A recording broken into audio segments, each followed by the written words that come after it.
All right, we're live. Welcome everyone to Table Talk, where we talk all things tabletop. I'm your host, the Bella Gamer, with my co-host Glue Boy. Hello. And I already know there's gonna be a lot of people who are gonna jump in and start angrily typing as soon as they see the title for this stream. So I'm going to let them. Interactions are interactions. You know what they say. Clickbait. Go ahead.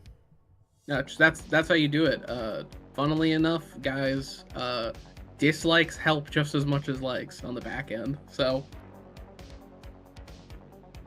But of course, we will talk about the subject, and I'm sure it's not going to be exactly what you think. But before we do that, hey Alex, what have you been up to?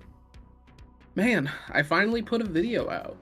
I took like a big ass break because work was picking up and I was just tired a lot of the time. Like I need to sit back, relax, put a video out. Great. I'll do another one in a bit. Man, I've just been playing Mugenics for like the past 2 days. Yeah, I played a little bit now. It is. I don't know if you ever played the game Into the Breach at all. It sounds super familiar. It's by the same guys who made FTL, and it is the same exact battle type as Mugenics. It's just you're playing mechs that are like traveling back in time to stop a calamity. I've not played this, but it is a cool game. I will say it's very cool.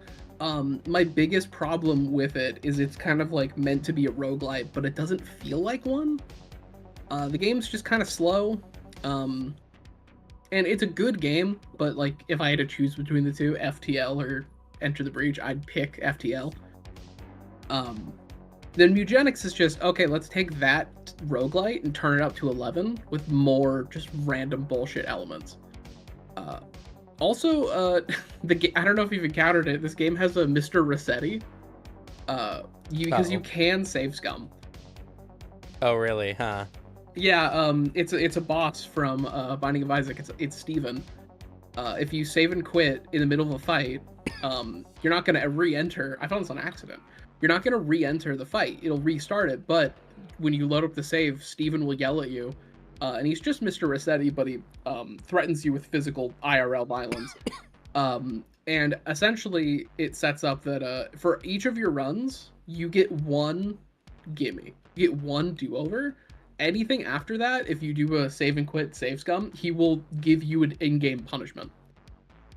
Yeah. But man, it's been it scratches that itch, the same itch that Binding of Isaac scratches for me. Of just let me do a run, and then by sheer luck and like good planning and good decision, I create something really, really good by the end of it. Yeah, I haven't gotten to play too much of it, and I will probably do so just one bit at a time, because I have a baby. Yeah, It's hard to do any gaming. I'm still trying to get through Code Vein 2, and it's like I really want to play this game, but I can only really play it when I have several hours uninterrupted to kind of get through it, because it's just a big exploration game. So oh yeah. And like I'll say, as someone who thought Code Vein 1 was all right, it certainly was one of the better Dark Souls style games I've played, but I didn't like fall in love with it. Code Vein 2 looks like it has a lot of cooler things that interest me. Like a lot of the weapons immediately jump out to me as like, oh shit. It's the telepathic sword thing. That weapon, I was immediately yes. like, okay, That's what I should play that. I should play that, and also because it looks like it's more combo intensive, which is my vibe. I'll say you probably won't like the game because combat-wise, the hack and slash is very simplistic. Ah, damn. Because what the game does is you have a lot of like extra abilities, and they all have specific timing and everything like that. So it's kind of like,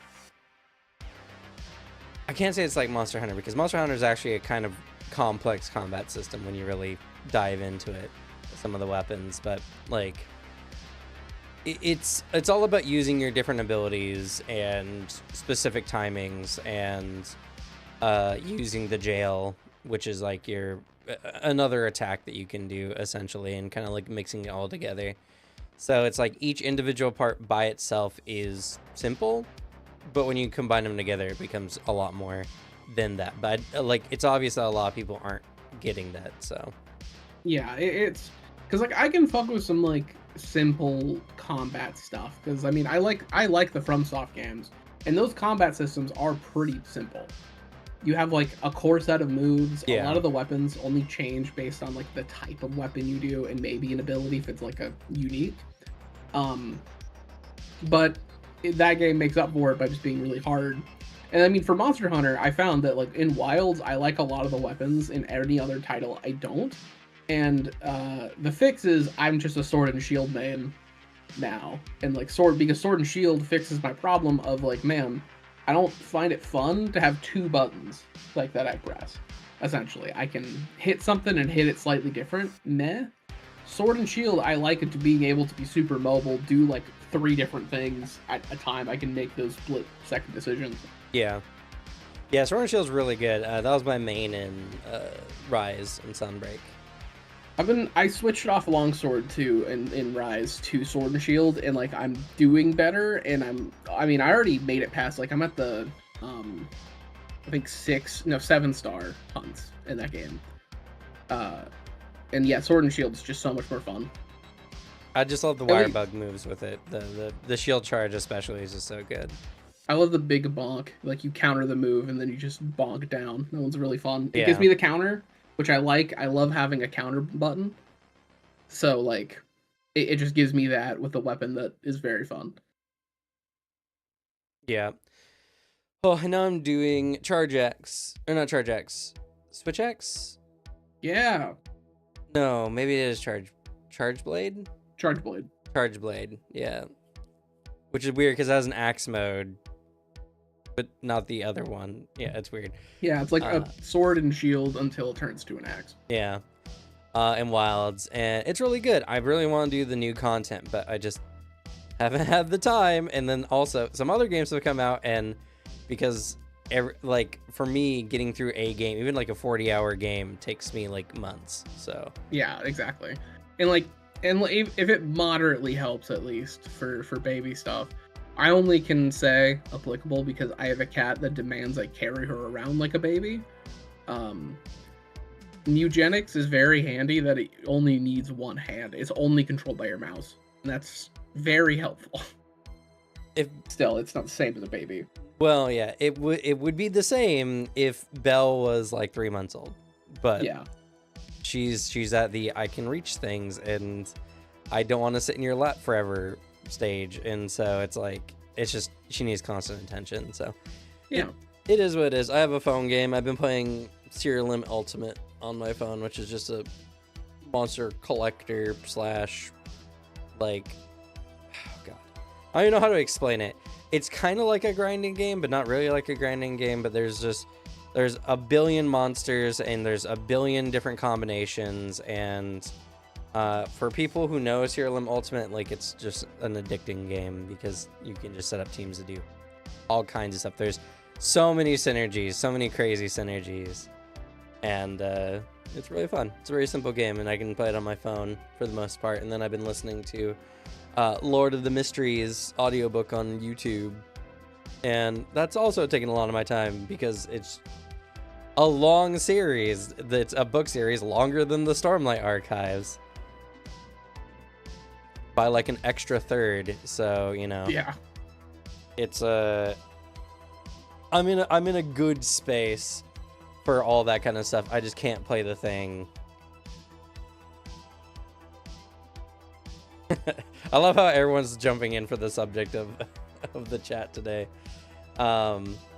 Any other news, I guess, before we get onto the subject? No, not really. The only thing it reminds me of just having a big game to chew through or the inability to chew through. I'll say it's funny. Crimson Desert comes out next Month, yeah. next month. Or is it?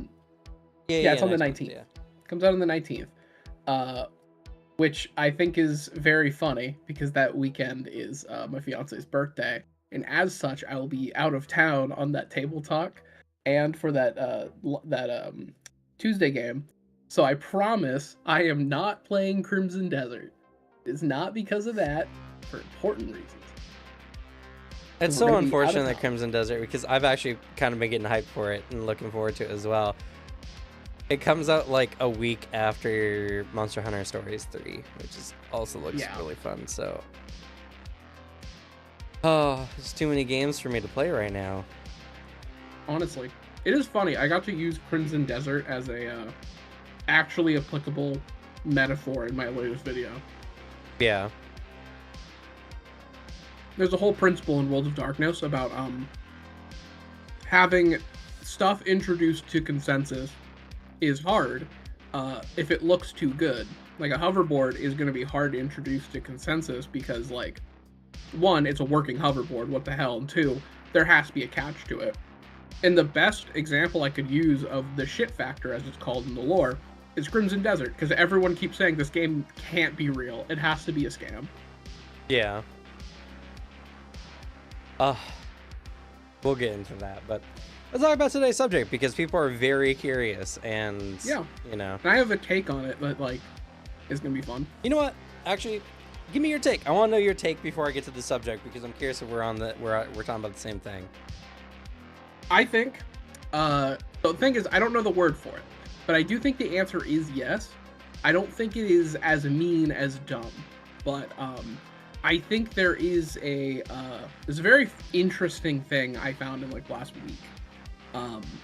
And I think that there is a large amount of people, if you're not like super baked into, I play tabletop games every single like day of the week. I've been doing this for 20 plus years, where there are certain design elements of games and games as a whole that is really not intuitive for a person who isn't as experienced with it. I found a really cool video, and it's anecdotal because it's a video, but I think it's really interesting. It's this guy who, with his girlfriend for like a long period of time, was just like recording stuff with her, where she never played video games before dating him. And then he just sat her down and introduced a bunch of games and like basically took notes on like how she played it. And there are certain elements of games where a person will be like, oh, okay, that it's like this, of course, because I've been playing games my whole life. And another person will make a similar like kind of judgment in a medium that they're not as familiar with. Like an example is in Celeste, there's the dash. When it teaches you how to dash, it does it at like an upwards diagonal angle, is like where it says to point like your stick. And so she assumed, oh, so that's the only direction I'm allowed to dash in, until like she accidentally did it another time. Or a weird back end thing where like, oh, something happens on accident and then makes an assumption. Like she was playing Shovel Knight, got a hit by an enemy at the same time as picking up a bag, and so she assumed the bags were harmful in some way. And I think that translates to tabletop. I think there are design elements that are more intuitive for a person who's been playing this their whole life. But then if there's a person who's getting new to it, or doesn't play that often, or certainly just thinks about playing tabletop a lot but doesn't actually do it, there are elements that just don't sink in, and there are elements where people are just being dumb. They're making poor decisions, they don't understand how the game is working, they're interacting with it not in the way that a person who's very into tabletop would enjoy them to be. So I think to a degree, yeah, everyone is. Everyone's a bit dumb. Can you give a TTRPG example? See, that is hard because I have that intuition of like a gamer's intuition. But the one that I've seen the most when it comes to it is, in my experience playing with a lot of very casual people, or like this is their first time playing a tabletop game ever. I'll say different dice systems was always like the first hurdle. And then there is the learning point that is between the idea of I am playing a tabletop game in my imagination, essentially I can do whatever I want, to, oh, there is rules that I have to do. And new players I've found, to like new to tabletop, in my experience, have landed in either I'm going to play super rigid to the rules, as in what's on my character sheet are the only things I'm allowed to do in this game, or I can do whatever I want, I'm just making up bullshit. What do you mean I can't do that? There's a rule for that. Okay. Not the direction I was thinking about initially taking, but I think that's something to consider in the conversation. I definitely have seen moments of people who do both. They only decide to do things if it's something the game explicitly has told them they can do it, or conversely, they're told it's a storytelling game, and so their first combat, they're like, okay, I want to run up and I'm gonna, I want to do a cool spin and cut everyone around me, and it's just like you can't make that many attacks in a round, or if you can in the system, it's really disadvantageous because you're not that cool yet in the mechanics. Yeah. And like there's that struggle, because it's the one that I think even more experienced tabletop players get into, of like the game not allowing you to do what in your head feels like, oh, that's super simple though. Like I could right now physically hold out my sword and spin in a circle like Link. And then when it comes into tabletop, I think there's the assumption of, oh, sorry, the game says you physically can't do it, when a more likely explanation is, no, your character's a fighter, they know that move is stupid. Yeah. Or no, everyone's gonna back away. Yeah, it's not, and that's a really good point. Is it's like when a lot of times players like, I could do this, I can imagine myself doing this thing, and just like, yes, but you likely don't have actual practical knowledge in this and don't know exactly like the repercussions or the like mistakes you might make in that situation.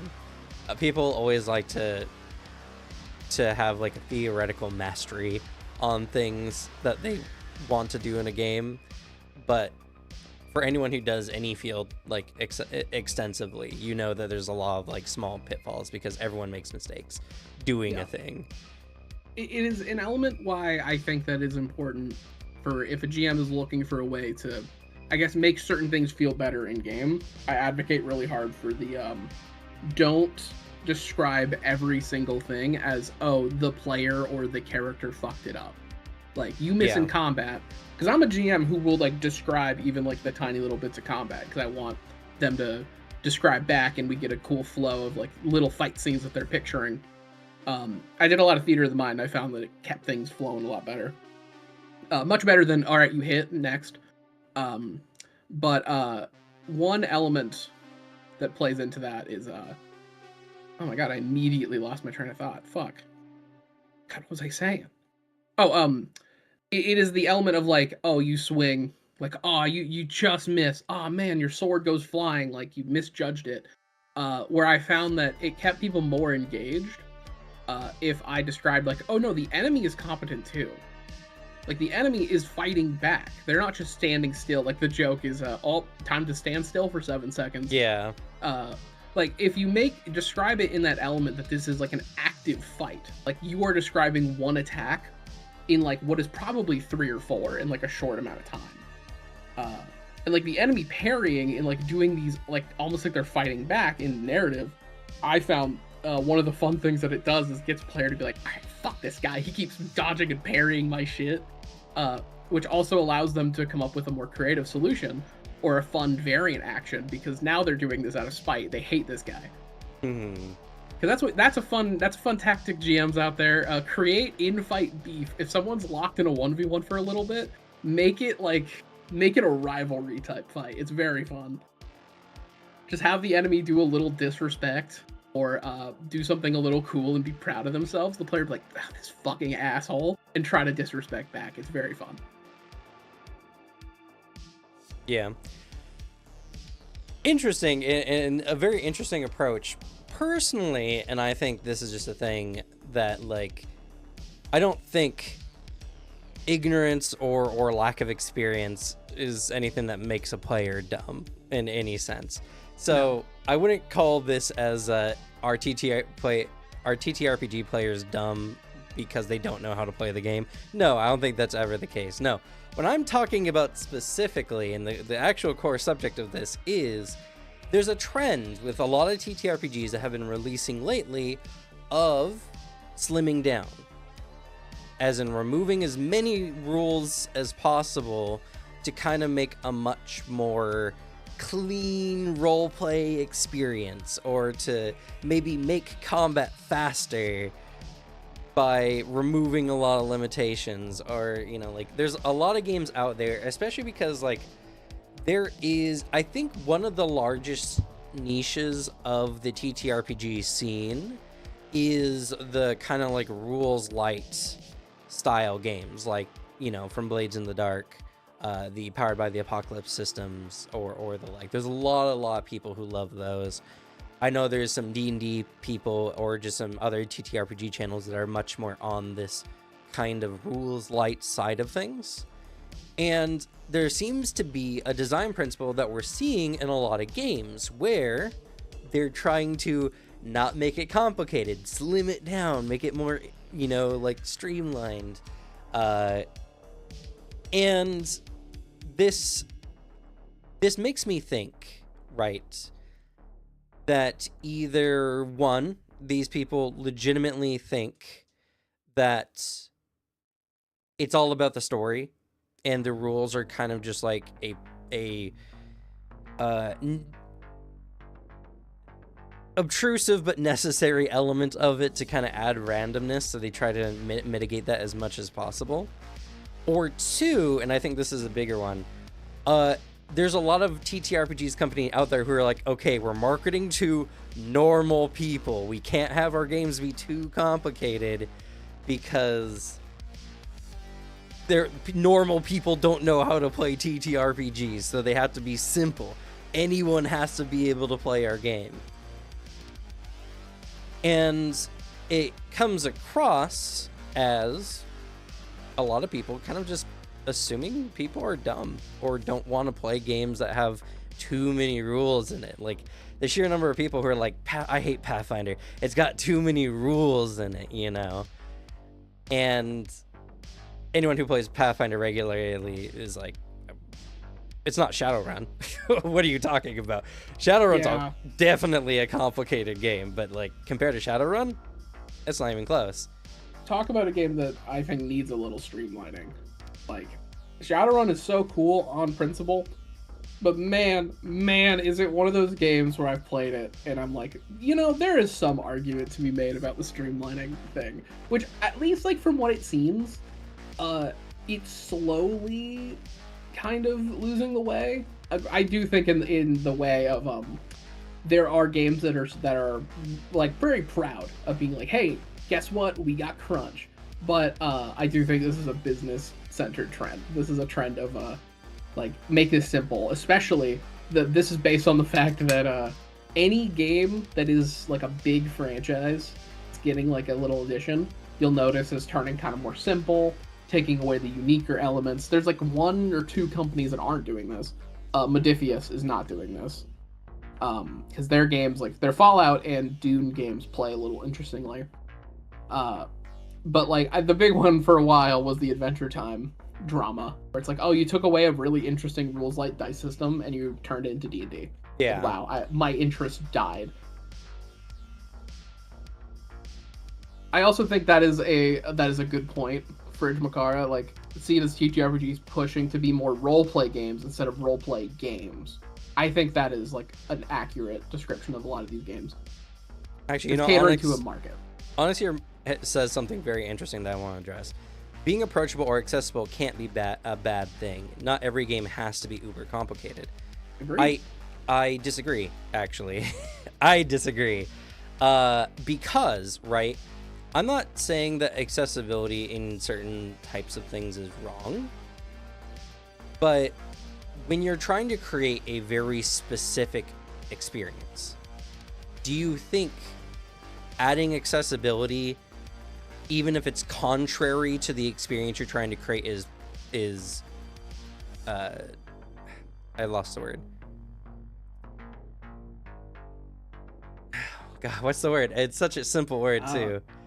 Is reasonable? No, that's not the word, but like, is appropriate. There we go. Do you think it's appropriate to contrast the idea of a thing just to make it accessible? I think there's degrees of it, because I do think the point of like, there are a lot of times where I think having your game be more streamlined and accessible, I think can be a benefit. I think it's also the editor brain in me of in my head, there's a lot of times where you can do something really complicated, but like unless it is going to really hinge what you're doing, that is like the point of what you're doing. It doesn't hurt to just have something be clear, be accessible, because a lot of times it's also an issue of, is your thing complicated good or complicated because you're kind of bad at it? Like you didn't know what you were doing, or you made something poorly so that it's just a lot more complicated than it needs to be. That is an element I'm glad I see getting streamlined more, because there's like certain times I'm reading an old game and I'm like, this seems like a 3-step process that could be like a 1 or 2-step process. Like this could be a little streamlined.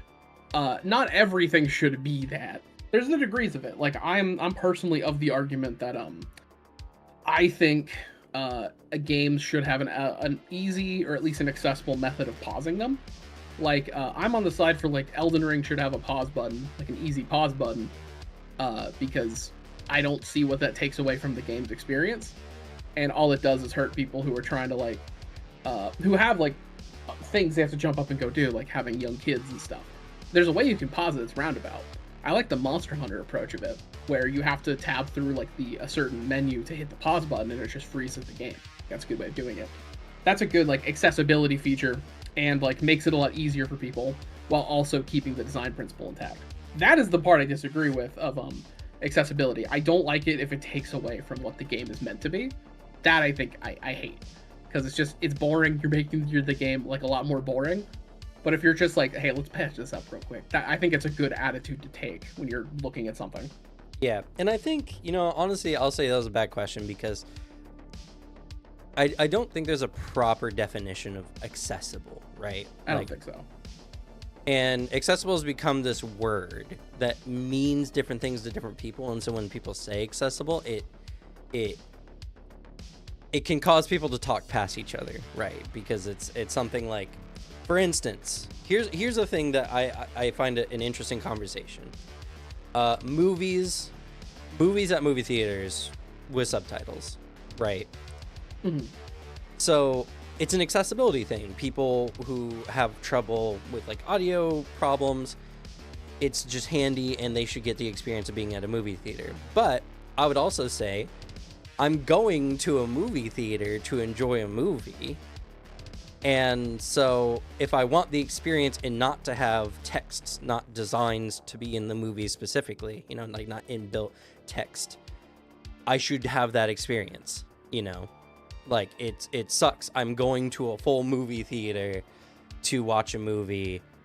And to be fair, I don't think I've ever watched a movie that was like forced subtitles, but I'm just saying. Like, I mean, the only examples I can think of are foreign movies, or like anime stuff where it is a translated thing, but mm-hmm. that's the experience we need to have for being a foreign market, right? Because that is the average. Because we shouldn't, in that same argument, there shouldn't be, if we're watching like an anime only movie and there's like one Japanese guy, and he's like, I want to watch it in Japanese though. It's like, you still can, just probably not a movie theater for an American audience. Yeah, and that's a very interesting thing, and that kind of better states like this question on like accessibility and stuff like that. Now, granted, I do believe that rules should be well designed rather than, I would say, accessible, right? That they're easy to grasp and they're not like, clarity should be a very consistent feature in most things, because otherwise how are people supposed to understand how they're supposed to play the game? But when it comes to accessibility, I think the answer is there's other games. There's simpler games out there. Like, that is a big answer to a lot of it too. In this case, that's why I bring this topic up. Because when most companies are designing in this accessible way, right, then you're creating a market for entry-level people, and you're not creating a market for people who are actually like invested in the market itself, right? Like, it's like a bunch of beginner courses, but nothing, like no 201s or 211s or, you know, whatever kind of courses. And then the people who actually like the product, actually want to invest, don't have a proper outlet for their money in the market. And it causes people to do something that we kind of just like take for granted. Do you know what this thing is that we do to kind of make up this beginner market gap? I think there's an element where, for me, in my head, because I do think it's the right point. Accessibility as like a concept is one of those terms that is, people mean different things a lot of the time. Because I always view it as having accessibility is allowing for the widest range of people to engage and enjoy the thing you make, as well as offering the ability for people who can't normally do something to enjoy it. That's why I always like the accessibility features of add optional rules. Add optional rules to your video game or your thing, because in that case, all you're doing is, I think there's a lot of times where games would benefit from having, like, say, instead of difficulty being the easy, medium, hard, I think having your game have a bunch of variables that you can change to, like, make the perfect play experience for you. A lot of times there's a lot of strength to that. If a game is purposefully designed to be, like, difficult and obtuse, like, one of my favorite indie games, Cruelty Squad. I like that game a lot, but that game is a visual nightmare. Its controls are fucking weird. Like, to reload your gun, it's right-click, and you have to move your camera up and down like you're changing a magazine. Everything is, like, the worst visual overload information. That game is great, and it would suffer if it was designed to be as accessible as possible. It would become a very basic and boring movement shooter. So, like, there's times where the answer is, sorry, dude, like, you're gonna have to play a different thing. Like, there's an argument that happened recently. I think it was with Grounded 2 or something, where the game, a big core element of that game is having big spiders come at you. Mm-hmm. And there's an arachnophobia mode for that, which I, on principle, if it's an optional thing, I enjoy. But there are times when, if it's a game that's like a horror game that is dealing with, like, a lot of spiders. No, it was Dead by Daylight that was actually really engaging with this, because they were talking about having a spider killer. It's like, well, how do we deal with the arachnophobia stuff? It's like, I'm sorry, if there is, like, a game that is around the fact of, like, hey, what's up, spiders are a thing, maybe you should try a different horror game that doesn't have that. But I don't know. There's elements where I enjoy accessibility when it's optional. Optional features for people, because I think that is a good thing. Funny enough, as mentioned, that's why I like World of Darkness stuff. I think the streamlining for World of Darkness has been pretty good. Like, I like mechanically how, like, the 5th edition games work. And they follow the very similar older style of WoD of having a fuck ton of optional content and rules that you can engage with if you want to make the game more complicated. Because I think that it's a double-edged sword. Or not double-edged sword, it should be a two-way street. If you have tools for accessibility, I think it also benefits to have tools to make the game a harder thing, or have it be a little more complicated for people. I don't think it's a bad thing. Yeah. I mean, you said pretty much everything about the answer without giving the proper word for it. Homebrew. Which is the same thing. Yeah. Basically. But I get you. Yeah. This is not talk about accessibility. Let me say that outright. All right. This is not talk about accessibility. Because I do believe that there are games out there that are incredibly accessible in the TTRPG field. Which is why I don't feel like every game needs to have the same level of accessibility. It's like when you use programs as an expert, right? There are programs that are designed for people who are newer to the field. But then there are programs that are for people who are way more advanced in it. It's kind of like using a Linux computer, right? Linux is terrible if you're new to computers, but amazing if you're someone who loves computers. And the biggest problem... Foundry is another example for the stuff that we've dealt with. Foundry is a fantastic VTT, but you have to jump that border of damn, I have to, like, do all this shit manually that Roll20 did for me. And this is the thing, right? And so when you have the TTRPG market doing nothing but creating games for people who don't play TTRPGs, doesn't it feel a little strange that the market is orientated towards people who don't or play very little of the market rather than people who invest a lot more into it? Yeah, because like it's eternally like a really interesting thing, because like the argument that argument is used. I've seen it used wrong. I've seen it used right. Because I do think there is a very important element there that is like, yeah, 100%. And it should be marketed for the people that are playing it. And it's almost like we need like having entry games in your space. Very important. And then you gotta have the people that are designing stuff basically for them, and like for the types of players they are. So then you can have, like, when someone gets in that entry little thing, oh man, now there's all this extra shit they can do. I mean, like, D&D, I think, is a big example of, like, a lot of people's entry game. And, like, quite honestly, I do think a big reason it picked up is because D&D as a game is not difficult for a new person to pick up. Because the best way I've been able to introduce people, like a lot of brand new players, to the idea of tabletop games and with D&D is the moment I broke down all of the information they were getting, all new, all scary. And I was like, listen, there's a lot of words. You'll understand this in a bit. Right now, session 1, all you need to worry about is the game is played by that dice, you roll it, you add a number to that number. That's how you do it. And that's a big moment where I've seen people click and they're like, oh, okay. All right. And then if those same people, if I introduce them to a bit more complicated of a game, just dice system wise, Fantasy Flight Star Wars, my beloved, I don't think it would click as easy.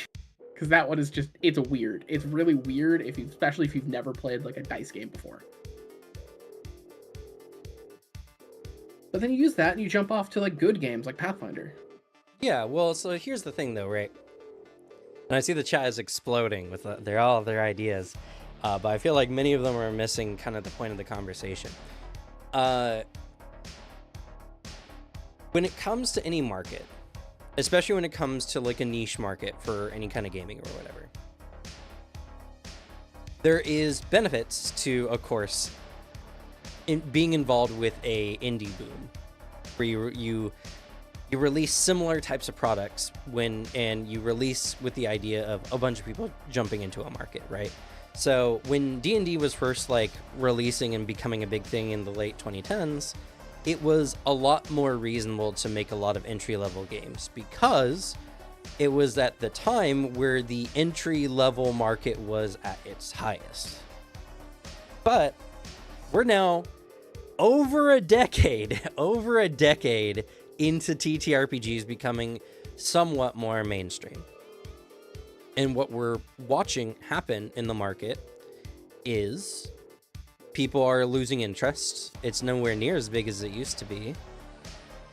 And the people who are enjoying the products are starting to not enjoy them as much. Like D&D 2024 didn't offer anything new, didn't offer anything more stimulative, and thus D&D is currently like free diving in its downfall. And we get other games like Daggerheart, which I would argue Daggerheart is not like simpler than D&D, even though it has a lot more narrative based mechanics. And I think people are starting to understand that, because a lot of TTRPG players who are getting into Daggerheart are really getting excited about it, because what Daggerheart does is it focuses more on the blending of mechanical and narrative elements, which is something I think we need to do. Yeah. But what happened is these companies are not producing products for their core market base that has developed and been developing for the last 10 years. So D&D, what it could have done is develop more and more products and release more and more like new classes, new types of things that are more advanced, that are a bit more complicated, because they still have their beginner box. They still have beginner, stuff that people can get into. Like when we're talking about accessibility, again, not a conversation about accessibility, the beginner boxes for a lot of these games are incredibly accessible because they come with pre-made character sheets. They come with tips on how to play the game. Like the D&D beginner box, I think is genuinely like one of the best products they've put out. Like, it's super good. It's one of the better beginner boxes I've used. I mean, like I literally got the beginner box with my friends to play it, and it's a perfectly designed beginner box of you open that thing when you get home and you can get going. It's that simple and easy, which is great. That's how you do it. I think there's an element too when it comes to it is a lot of games, if you're trying to have your game like not be a one and done thing, there's a trap. It's a trap because there's not really a super winning formula. Like using D&D as that example, like you make a D&D, and in that moment you're doing this, and the lesson you learn as someone who needs to make money off of this is, okay, we streamlined the game from 4E. A lot of people like it. Oh shit, we caused a renaissance of tabletop gaming. A lot of new people are getting into it and enjoy it because of how easy it is to get into. Okay. And then you keep going, and then eventually you get to that point where you're like, we need to do a big update, or we need to do a new edition. Well, fuck. Like, what is the answer here? Because if we add a bunch of new stuff, and we make, like, 6th edition D&D, and it's more complicated, what if we get all those people to hate it now? But on the other hand, because these people have played it for years, they want more. They want it to be more complicated. They want more shit for their game. Because they understand it so much better. And you're trapped in that kind of space. And there's like the two avenues you can take. Because a lot of times, when you see a game become super complicated, whenever they make a sequel, they dumb it right back down to base. Mm-hmm. And to an extent, it sucks. Because you're like, man, I spent like 10 years in this thing, and it was so fun, and now it's simple again. Because the alternative, and I think amazing game, but this is a thing I see often with people who don't like Pathfinder 2nd Edition, is they're like, dang, the game is so cool. That's a lot of rules. Oh my god, that's a lot. That's too much. This is actually getting really intimidating and scary now. To where I've seen people say, okay, listen, it's a lot, just play core. Like, just stick to core so you don't go too crazy. There's a lot of classes that are also way more complicated than you want to deal with right now. So, like, just stick with core. I think it's with a benefit of the strength of that is doing remastered. Having the remastered thing be like, hey, we patched up to modern design, like a modern game with the core books. They look a lot nicer. They work a lot nicer. Like, here you go. You can have like that middle ground. But it is just an element of like, as a long-running game, you have to make that choice of, do you design your next stuff in mind of people who stuck around, or do you try to do the thing that got everyone into it in the first place and try to attract a new audience? I think it's that decision that'll sometimes make or break your company and make or break your product. Yeah, in some way. See, now, this is something that I'm going to tie to video games, even though I understand TTRPGs and video games are not the same thing. I get it. But a lot of game design happens in almost like a vacuum, right?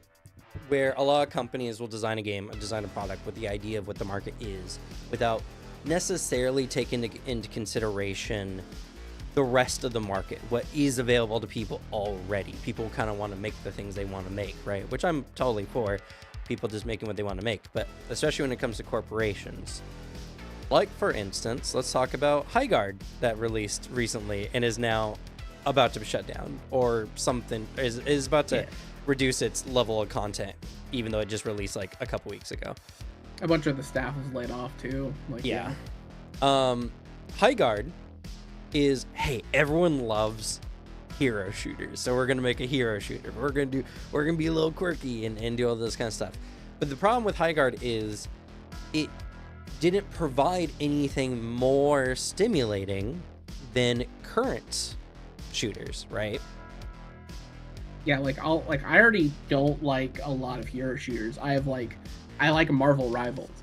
Give me a reason to play that instead of Marvel Rivals. Especially if your branding is, hey, guess what? It's the devs of Titanfall 2. What are we making? It's not Titanfall 3. It's Highguard. It's like, okay, cool. I mean, it might be fun, but like, Titanfall was fun. Can we get that type of shooter, like, multiplayer game? To a lesser extent, but like, yeah, you released that like literally I think one of the worst times to release a hero shooter after we literally just had a very famous example of one failing at launch and getting shut down. Yeah. But now, what if Highguard came out as a higher profile, much more complicated, much more in-depth hero shooter with more deeper systems and designed as a much more like experienced, or for a much more experienced player base, right? A lot of people who are comfortable with the other hero shooters hearing about a game that is more in-depth, more what they like, but with more layered on, that doesn't have to worry about the same level of accessibility stuff because it's designed for a higher level audience, essentially. You'll create this interest in a massive player group of people who are tired of hero shooters because they're just used to it. It's not even about like proficiency as much as just they've played it forever, and now here comes a new experience that elevates it to a higher level by providing a level of depth that only someone who's played for a while can really appreciate. You know, it's like when you have a lot of Souls games have been kind of evolving lately, where now we're going to get something like Crimson Desert that is a much more in-depth combat system where you're worrying about more like combos and abilities rather than the standard hack and slash. And that's appealing to people, but more importantly, that's appealing to people who already like Souls-like games and are looking for something that just has a bit more to it, you know, a bit more. I mean, it's appealing to me because like I've been in the sad camp of loving action games my whole life, and then watching as the Souls genre slowly takes over my beloved. And I like Souls games, but goddamn, do they really like having they have difficulty, but the actual core combo and like core ability stuff is so simple. And so now all these games are like, hey, guess what? We're a cool action game. Just kidding, we're Souls-like. And so the combat's a little boring unless like the game is just really cool to make up for it. Like fucking Wukong, Black Myth Wukong, I think is a game visually very cool. The exploration's very fun. The combo is the combat's a little bit of a fucking snooze fest. It is very simple, designed to like look a lot more complicated than it is. And like if that game was a sick action game, if I could play Devil May Cry as Wukong, I would immediately eat that shit up. But so it's good in that regard. I'm happy that's happening. But I mean, it's funny you bring up if Highguard was more complicated, because I think a big thing too is just if Highguard was unique.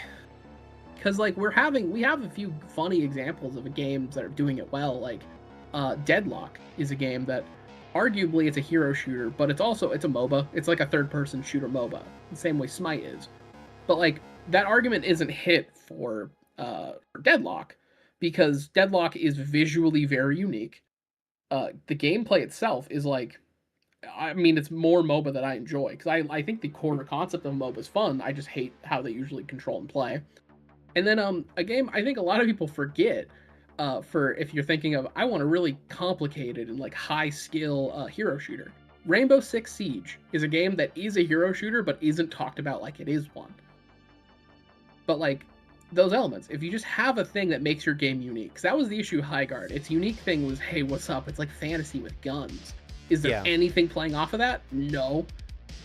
You can look at the guy in armor with an assault rifle, a very boring assault rifle. It's like this isn't interesting. Meanwhile, like Deadlock is getting away with it really well because all the characters are visually really interesting and it's playing on a very specific vibe. Yeah, and I will say it's kind of agree with Fridge Mocker. Also, here. Yeah, Valve. Deadlock is a good example of a more complex hero shooter because there's a lot more going on, and it has the same vibe as a hero shooter, even if it's not technically a hero shooter, or at least not like as defined by like Overwatch or whatever. But because you have to buy power-ups, and the order you buy it is important, and you have to headshot creeps, and you have to worry about pushing lanes and pressure on different sides of the map. Like, that all makes it more interesting. And I think this is why Deadlock has kind of been one of these underrated kind of experiences that a lot of people, especially people who love hero shooters, have been getting more and more into, because it just offers more in the hero shooter type of vibe without just being okay, I select my hero, I go into the middle of the battlefield and I die because someone has been playing this game for way too many hours, kind of experience. And yeah. And like right now with the market, and continuing to use hero shooters as an example, because like I think you can port it over to like tabletop as well, just change the names around.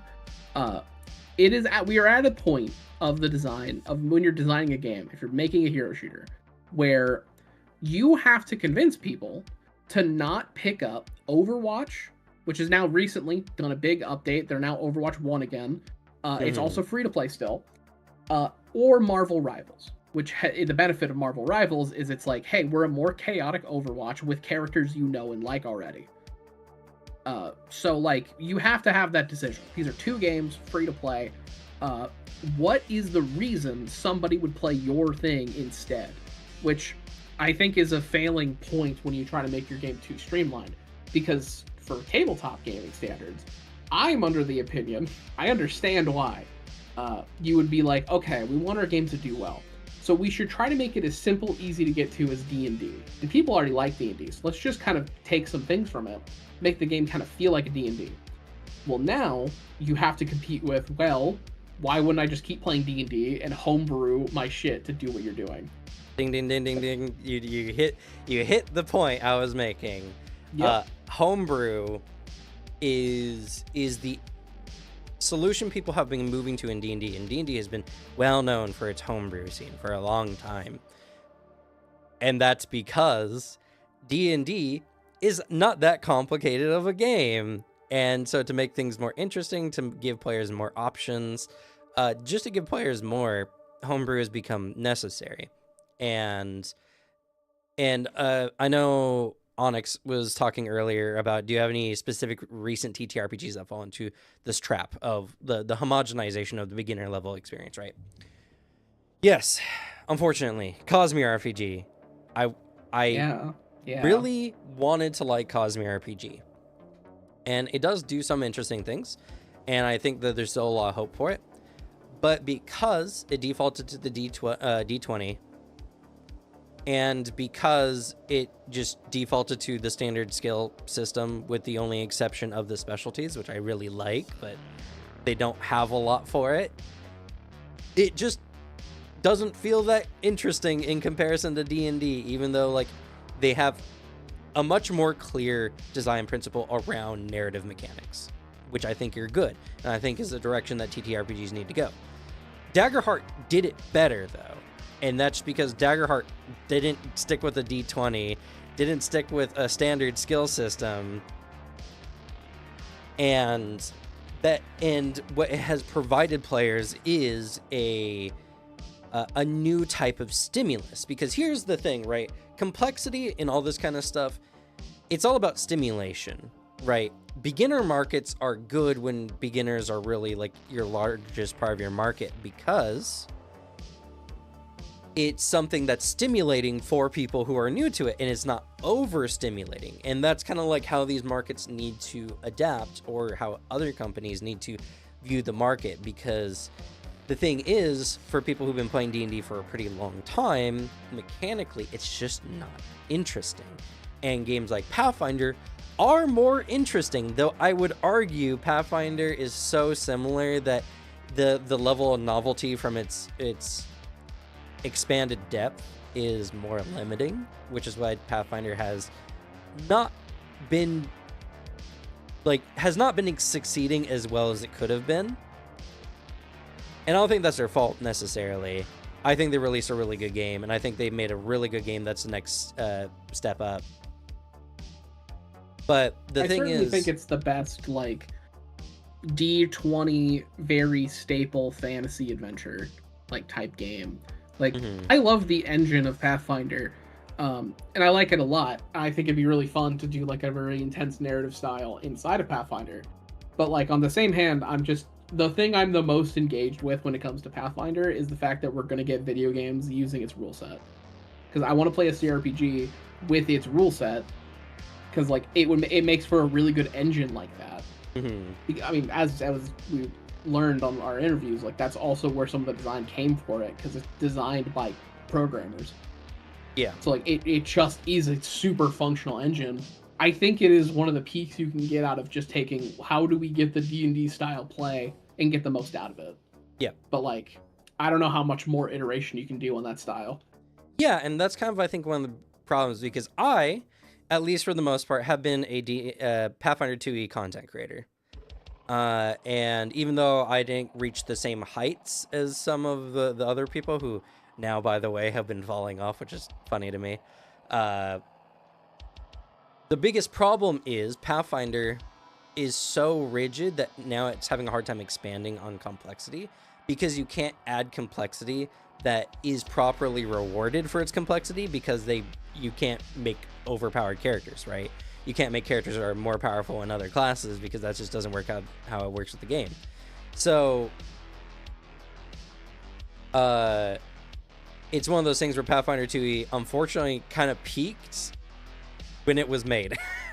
And then all they kind of have done is expanded on it, which has been fun. I liked a lot of the new classes, but like it's just there's not more. And what me and my group has fallen into, and the reason why I thought about this whole conversation is we moved to Anima Beyond Fantasy, which is a more complicated game. Who would have thought? That has a lot more different types of systems you can interact with and a lot more things you can do.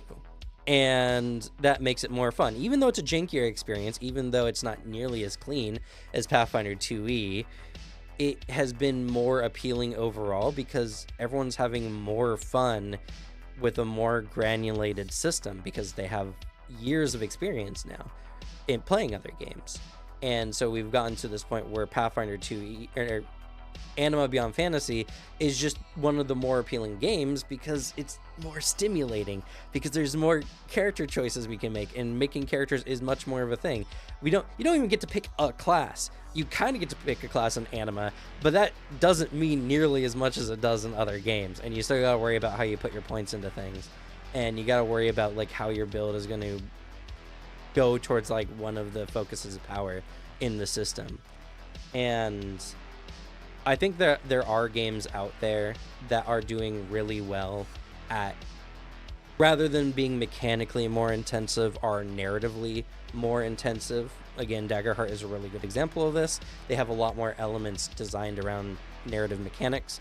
And honestly, they have a combat system that I'm kind of contemplating integrating into my own game system, which is their combat is like any other scene in the game. You don't go into combat and everything plops on a grid and you just play a turn-based game. You just play combat like you do the rest of the game. So sometimes characters do more actions or less actions based on the narrative flow of things and how everyone feels that it works. And I think that is a interesting evolution of the TTRPG combat system, which has been traditionally very more turn-based. And a lot of people are rubbing a little bit of friction against it because it's so different from what they know. But I mean, you can't have cool anime combat in TTRPGs because it's just too rigid most of the time, because there's just no flow. But Daggerheart is offering up this option of like a character can go multiple times in a row until they roll a fear, and then the GM can cut in with the enemy, or the player can toss the spotlight off to an ally, and then the ally can do it. Have I tried Drawsteel? We've not played Drawsteel, but I do own it. I bought it and I've looked into it. Yeah, it's certainly an interesting book. In both senses of that. Man, that core book I'm not super into, but stuff in it is solid, kind of cool. If it didn't make my eyes bleed to read the book, I would probably be more interested in it. I'm gonna be honest. Honestly, because I think that there's degrees of it. I like the concept of what Daggerheart's doing, because I think that's a really cool thing to try to do. Because I'm always a sucker for, let's innovate, let's try something different. Because if you fuck it up on like your game, the next person who could come along and see that and be like, okay, I see how to make this better. That is like an important element of making anything. You need to have people that will kind of innovate on the things you lay down. I'd be sad if every game turned into that style, because the CRPG and RPG lover in me does like the we're doing our cool narrative adventure and then combat starts and then now we're turn based and it's on a grid. I fuck with that. But like in the same way that every game should have a different experience, Yeah. the game should feel different from each other. And like you can have a game that is a really intense combat engine, and then another game that's a really like specific narrative type game, and its combat's handled differently. That's just a strength. Games should not be all like the same. Yeah, and that kind of just leans into the idea that like there's different strokes for different folks, right? Which is why the title of this particular podcast or broadcast or whatever is "Are TTRPG Players Dumb?" And it's because a lot of game design currently has been orientating towards people who don't want to interact with rules or want to interact with rules less. And I don't think that's the case. And I think now a larger part of the TTRPG scene is lacking that stimulation, and so are having a hard time like finding games that are as satisfying as D&D was 8 years ago, you know? And that's because there's just not enough new games being produced at the mid-range that is satisfying for people to play. And we'll see if that changes. Markets like this, and we've seen very commonly, are very slow to make changes in this direction because, like, one of the things, and someone mentioned it earlier, that like the D&D is focused on the new player draw because that's how they make their money, is from new players coming in and buying their books and doing all this kind of stuff like that, which is understandable but very short-sighted because they could just be selling more advanced versions of a game to their already consistently large viewer base without worrying about new players, because new players will always be coming in. That's true. You just need to make a product for your people who are already playing your game. If you feel like new people are the only way you're really making your real money in a certain field, then you are not perceiving the market correctly, like 9 times out of 10. A lot of cheap markets always fail. It is it's the element where the business analysis for Hasbro and how they've put out has talked about the struggle with, because you can be profitable as a smaller tabletop company. It's just the moment you scale up like to what D&D 5e is, now it's suddenly like, oh fuck, it's so expensive to produce a book. For the market, for the return of once you have a person buy a book, they now have it forever, and they also probably have it for a group of like up to 3 to 6 people. So like that's the other struggle they have. It's why the push that they made was to subscription service, because like if you're trying to think of how do we monetize tabletop, subscription is the way that you scale that, because like putting out too much book or having it like you then need to maybe you do digital books in general.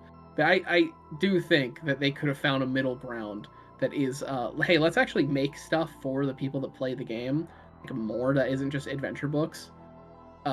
Keep people into it, and also it's a perfect example to use that to get people to get your subscription service instead of ease of access for people who already own the books.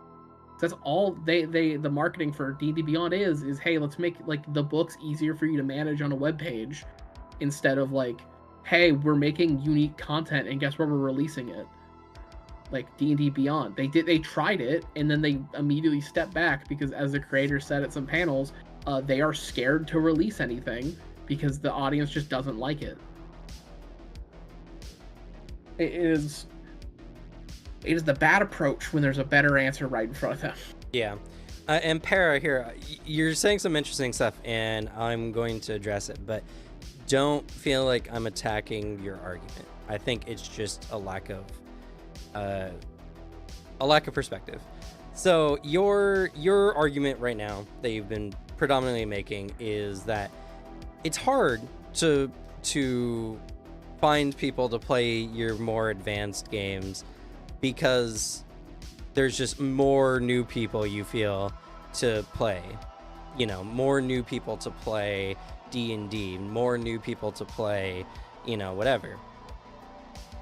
But see, the problem is it's not about beginner versus mid-range. It's about what's currently known, what's marketed versus what's not marketed. Your examples that you gave here, the Call of Cthulhu, Delta Green, and a lot of those other kind of games are so under-marketed that of course you're going to find a hard time people to play these games. They don't even know what they're getting into half the time. Most people don't even know these games exist. I mean, Delta Green is such a niche tabletop topic that we know about it because this is all we talk about. But I guarantee if all we did was play Adventure League, we would never have heard about Delta Green or maybe even Call of Cthulhu, if I'm going to be honest. And the problem that you're stating is not one of new player friendly game versus mid-range, more experienced player game. It's more people have heard about D&D than these other games, and that problem is caused by a lack of new games in the mid-range that people are interested in talking about. Because I guarantee if more games released in a more mid-range fashion that were a little bit more complicated, you would start finding more people who are interested in these games because people like new things. Lancer is I would say maybe not completely mid-range, but it's at least, I don't know, there's some aspects to it I think that would throw more beginner people off. And Lancer's community has been growing very consistently, and that's because it's a new game and a lot of people really like it, and those people are not having a hard time finding it because they're getting involved in a group who plays it, you know? Like, Lancer as a game, I think appeals super well to groups who are trying to find something different that isn't D&D, because like it'll appeal to the people who want to do narrative but hate all those pesky rules, because guess what, the pilot rules are nothing. But also they like making builds and combat, because it really feels like a good iteration of getting that, it's like the idea of playing D&D versus like how D&D actually plays, which is stand still and roll to hit. And like Lancer's the fun one that I've personally, because listen, I've been in that boat. I've been in the boat of I am the TTRPG head and no one else around me who says like, oh, we play TTRPGs all the time, we love tabletop, where they've only heard of D&D and maybe Pathfinder.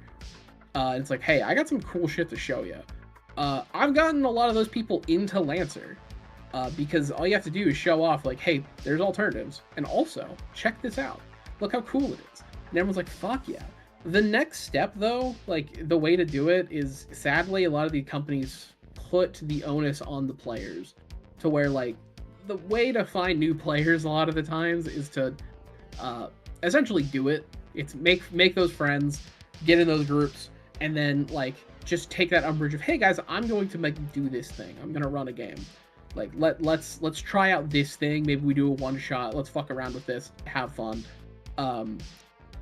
And it's an element that I'm happy is slowly changing online, but I think it needs to penetrate out into like more general audiences who kind of like don't engage with tabletop online that much, which is the people at the game store I went to, largely those people I talked to. Where a big element is just tabletop is better when it's treated like kind of people treat video games, of, hey, I'm not married to one game, it's not me betraying my game if I play something different. Like, you're allowed to just swap systems because you want something new for like 10 sessions. Like, that's fine.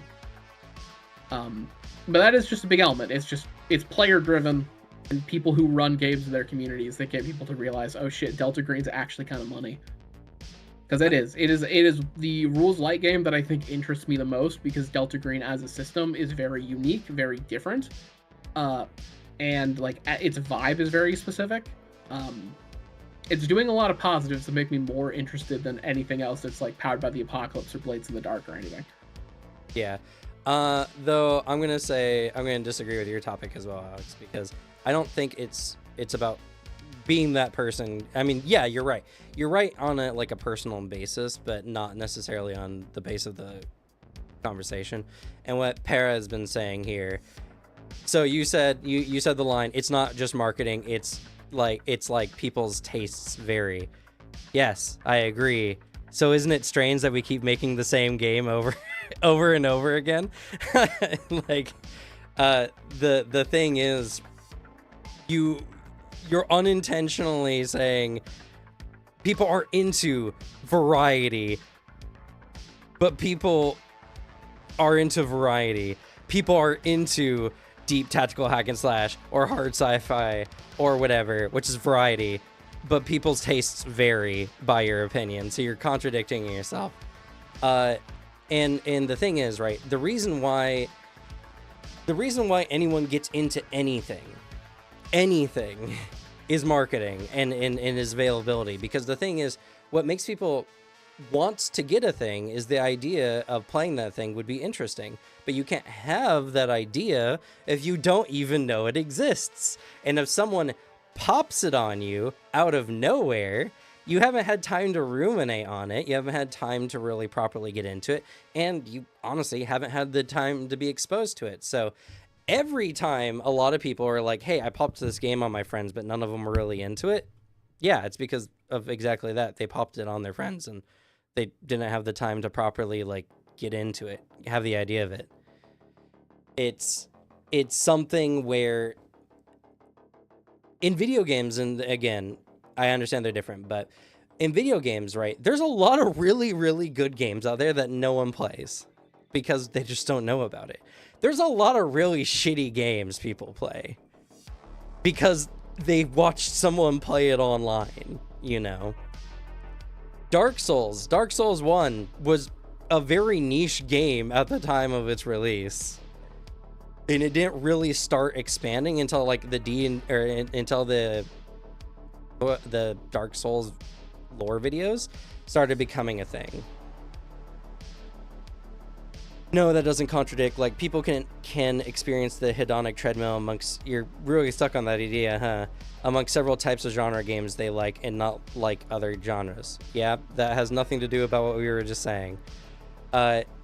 Because none of that addresses the point that people get into things that they like get into things because they know it exists, which is all marketing. Honestly, I was not really too into Crimson Desert. I didn't really like the idea of it, and then I started seeing more videos on it. Now I'm interested in it, you know? Alex was saying, oh, I'm really excited about this game. I was like, yeah, I don't know. I might get it later. And then I saw a lot more videos on it, and then I got into it. If it was just hearsay, I was not convinced. And Alex is a deep, close friend of mine, you know? Yeah. A lot of these games, and a lot of TTRPGs in general, people like to be involved in things they feel are meaningful, which are trends. That's why trends exist in the first place. So a lot of the TTRPG scene has not had a lot of games to really get into. So it's and to kind of nail my point more home against your argument here, the reason why Daggerheart has been so successful, even though mechanically speaking it's not really doing a lot of really new ideas. I mean, they're blending them in some interesting ways, but it's really not that innovative when you really boil it down. The reason why Daggerheart is being so successful is marketing, because it's Critical Role's game, and Critical Role can use their entire history doing what they're doing as marketing for their game, which has led to its success. And people also like the game because it's actually kind of good. So, you know, it because it's not like D&D, it's not like that beginner level. And I'm assuming you're still on this idea that beginner level type games are just better because they're better to find groups in. Daggerheart just contradicts that, because it's really not the same type of thing, because it's so different from D&D, on every level. Stats don't work the same. You don't even have skills, you have experiences that work kind of differently. The fear and hope system are very differently. It's a very wholeheartedly different game. and yet it's being very successful. I will also say, just to the recent bit with Call of Cthulhu, I'll be straight. As someone who is in touch with like my local nerd scene, like that is the group where I've been the person to show them, who are the huge tabletop heads and like play like a lot of tabletop game, as in they play D&D a lot. Um, and like a big element is the fact that like there's just a lot of people who their only way they engage in this hobby is in person, and a lot of the times they do this, they go to places for it, and there's not a lot of those games that are easy to find like in person. I'm lucky and cool that we have one in town, but it's a different place. If you don't really play it there.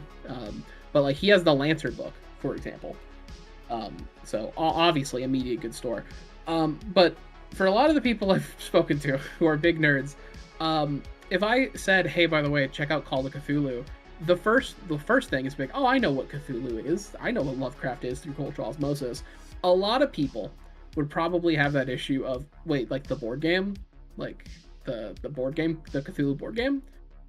And there's a lot of those things where Call of Cthulhu is like a huge game, huge game.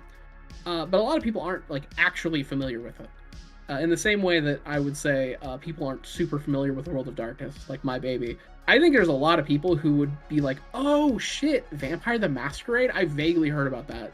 Like I watched a funny video based on like the video game. I've like seen this minor thing, or oh, that was a reference to this? Okay. That is how a lot of people engage with it, because there's just a large amount of people. And it's the reason why marketing works so well, is a lot of people don't seek new things out. And they will stick in their bubble, and then something finds them. And it's a big reason why marketing budgets are as big as they are, because it's super important. And there's a lot of companies that don't deal with it, because in their head, they're making a product for a niche community.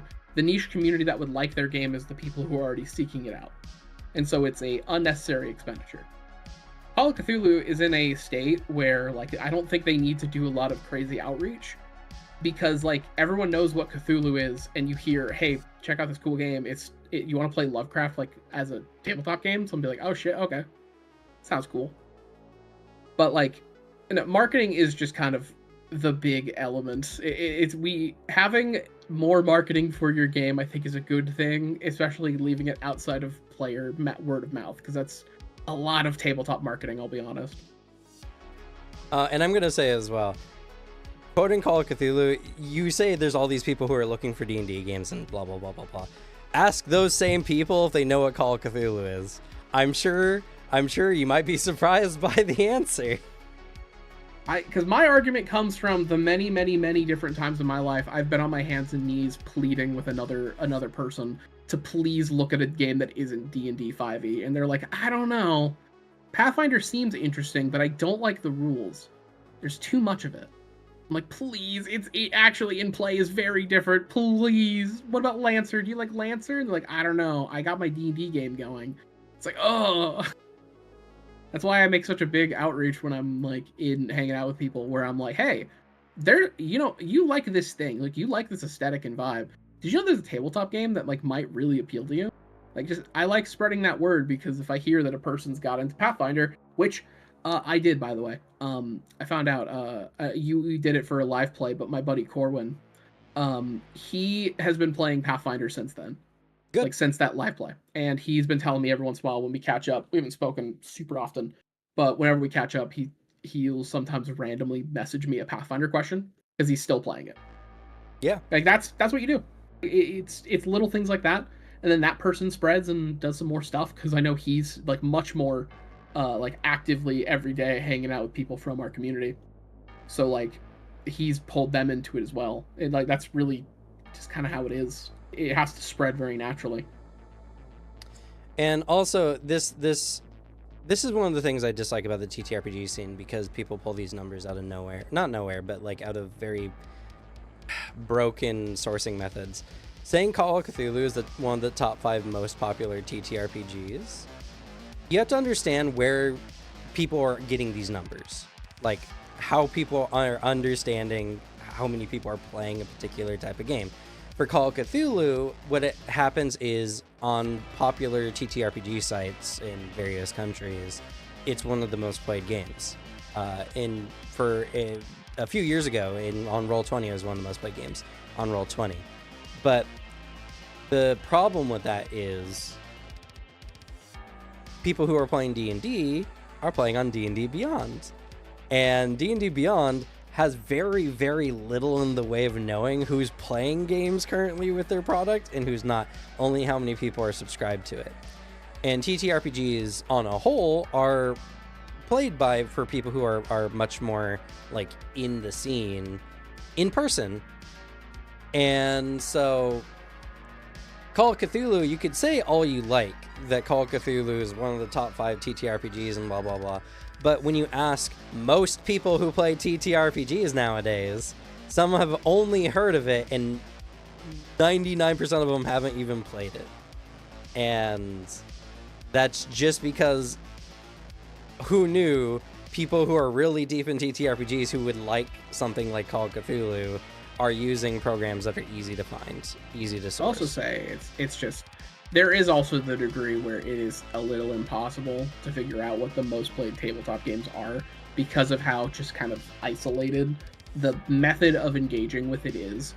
Because it is not a metric where purchase number is applicable, because someone can buy a core book and that can like run a game for 6 other human beings, or like someone can find a free PDF and deal with that. Where unlike like a video game or which has like play metrics you can look at and like the purchase number, same with movies, like someone isn't going to buy a movie theater ticket and then walk out in the first 10 minutes. And then like there's people who buy a core book of a game and then put it on their shelf and never touch it. Like there's certain elements where it is kind of impossible. By like the way that it is a thing though is that there are the metrics we do have, which are VTTs. There's a degree of like just kind of assuming, where you have to assume like the scale is probably the same and within the top 10. So like I don't imagine these numbers change so drastically the moment you become in person, because there's a lot of people who are playing the same game they played but just doing it in a more convenient like method online.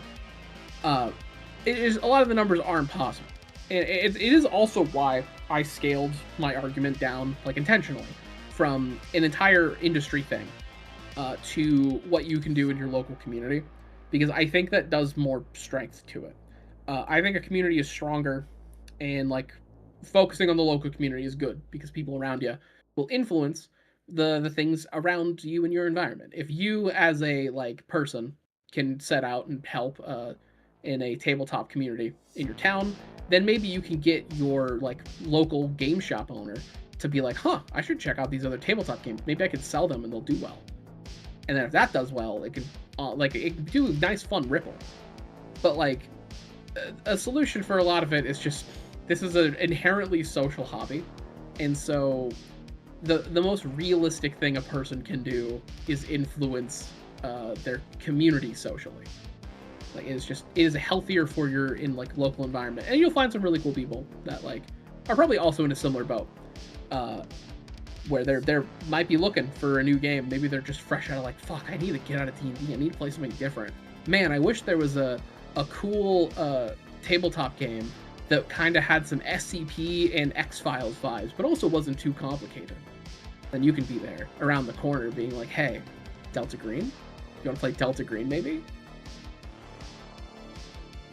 Yeah, and again, that's fine, just not like necessarily the argument, you know? No, that it is the reason I scale it down is because when looking at the point, I think a lot of times it's good to look at the actionable things that like if you see an issue in the overall sphere, or like see a thing of, man, there needs to be more awareness of these games, there should be more like marketing for it.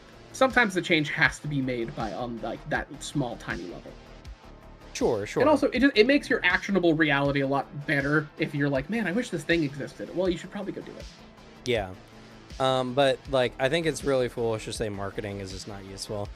And your idea that marketing to different people doesn't work, Yeah, do you not understand that marketing is 90% ineffective? The point of marketing is it's probably even more than 90% ineffective, is the people who will do the thing will learn about the thing, even if 90% of the people who see the commercial don't. Like, how many commercials do you go and buy the product for? Like, almost none, right? But sometimes when you're looking into a specific thing, those commercials might come to a head, and that's why marketing works. The goal is to make it so if someone says a name of a thing, you can say, oh, I've heard of that. Because it makes you more likely to go out and engage with it. I didn't say marketing is not useful. Yeah, you said marketing is not useful for people who are not interested in that market, which is a silly statement. It is. There's a lot of... Sorry. You literally said here, let's see... Like, if you market romance books to people who are like, I hate romance, your marketing doesn't matter. That's not how marketing works. That's, like, again, I'm trying to get across to you the benefit that if new games in the mid-range of TTRPGs came out and were marketed and people knew that they existed, then they would actually do well if they were at least good, you know? I mean, all things considered even, right? They would do well because people are tired of the D&D and they're looking for something new. And like Daggerheart came out, it's new. Its mechanics are, you know, like I would say rolling 2d12 and adding those numbers together and then determining which of the, was it your hope die or your fear die that rolled higher.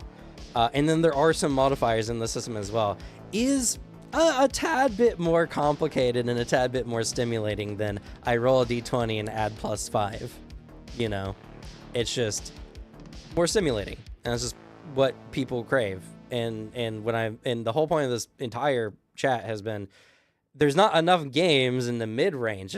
Everyone's just trying to make D&D 5e, but again, and they're completely missing the market where it is currently at. Whereas we need more mid-range games. We need more games in the mid-range level of complexity. You know, we need more Pathfinders. You know, and like Pathfinder is a great game, and there's a lot of people who have been going to Pathfinder. You know, you could tell because there's a lot of content creators who are like, yeah. And when I play Pathfinder, you're starting to hear a lot more D&D content creators mention playing Pathfinder more and more.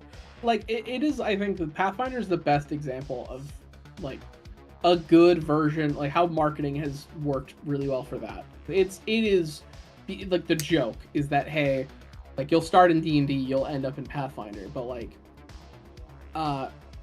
there is some the thoughts I'm having, like I'm thinking about this and I'm like, man, it is tough to actually like really market your game, because like when it comes to Daggerheart, that worked really well because, like you said, Critical Role and the people who like Critical Role, and that's going to spread really easily. But like thinking about how, like let's say like I'm in the position, I'm making a mid-range game, which a fun other point to people not doing it. Paizo has an engine that you can use. They have their open license to use the Pathfinder engine or Starfinder engine, and it depresses me that no one's fucking used it and released something. It makes me so sad. But like when it comes to I'm making this game, it's gonna be this. How do you market it effectively? Because like you can do, oh hey, what's up? We're gonna be on Twitter. That could work. That theoretically can work. It has worked for Twitter. Yeah, it has worked. But like if you're trying to cross it over to where a reality of a lot of people who play these games, where they have that same point of like, well, I show up to a game store and no one's heard of this thing. I can't get it anywhere in public. Like thinking of, if we're gonna market, I think a strategy that is understandable why no one's done, because it's gonna be expensive, is like finding a way to penetrate the in-person stuff. Like how do we get new people interested, or at least aware of this cool new game that's coming out? The ways I've seen that have helped are like promotions in store, usually ran by the store, saying, hey, we're doing a game night of this game, and you have like flyers up. But like, if more games did things like that, because I wouldn't be surprised if there's a lot of people, I mean, myself included, who a big helpful part of their tabletop journey was Adventures League through D&D. I've heard that Shadowrun back in the day used to do a similar thing, and that worked really well. That got a lot of people into Shadowrun. But like, having a lot of those elements that breach into the in-person, because like, sure, you can get it to where a person knows logically, oh, these other games exist. But if you say, hey, here's a really easy way to play it with other people, meet new people, and also like experience a new thing, I feel like more tabletop games should really push for that. It's just, granted, that sounds so expensive to actually deal with. Yeah, I mean, one of the problems with the TTRPG market is it's not very well established, right? The reason why we get shit games like Highguard that exists is because people are willing to invest tons and tons of money into it. And even games like Highguard didn't get really any advertising, which is probably one of the biggest reasons why it generally failed. I would argue, though, that being at the end of the Game Awards and the hoopla that was created around it gave it plenty of advertising to do well enough with. It is not a game that like you want to have in that position, because it is. If it was in the middle of the Game Awards, it would be better. But it is like years and years and years of fucking Jeff hyping up like, guys, this thing, I'm so pumped for it. And then you're like, oh shit, hero shooter. It's just like, oh my, like it hits often. It is the culmination of a lot of different factors in that. But like, you have that, the marketing of that was as best as you could get, of like literally everyone's heard of it, but everyone's hearing about it in an awful light. Yeah. Which is like, you know, that's the dangers of marketing in the online sphere. Sometimes you can have a big explosion. Sometimes it can be in a very bad way. Hearts to Trench Crusade, which had a similar thing, because it was doing some like fun Twitter pushes, and it found itself in the middle of a bunch of people trying to leave Warhammer because they said custodians can be women now. So they're like, I'm gonna play this game where it won't be woke. And they jump into a thing and be like, well, hey guys, we've been woke the whole time. And they're like, what? Awful, disgusting. It was very stupid drama. But like, now the sad part is a lot of people, like the average person online, because of just how online creation kind of works, when they hear of Trench Crusade, there's a decent amount of people who are like, oh, the game with like the horrible Twitter drama, and then they say the drama and it's completely wrong, like Game of Telephone out to like a really stupid way. It's like, no, it's like a cool game. It's a really cool indie war game that's like doing a lot of fun stuff. And we should embrace the idea that an indie war game is doing well, because it means that other indie creators can get out here and also be successful. We should want that. We should want that fun variety. Yeah, I mean, I would say more than anything, what's hurt Trench Crusade is really just lack of content. You know, not like you can produce endless amounts of content, but that's just how you get the content mill going. You know, you need constant things to talk about, and the game has been coming along, but it's been coming along at a very snail's pace. And yeah, because it's like intentionally they've kept the scale like how it was going to be. They haven't hired new people.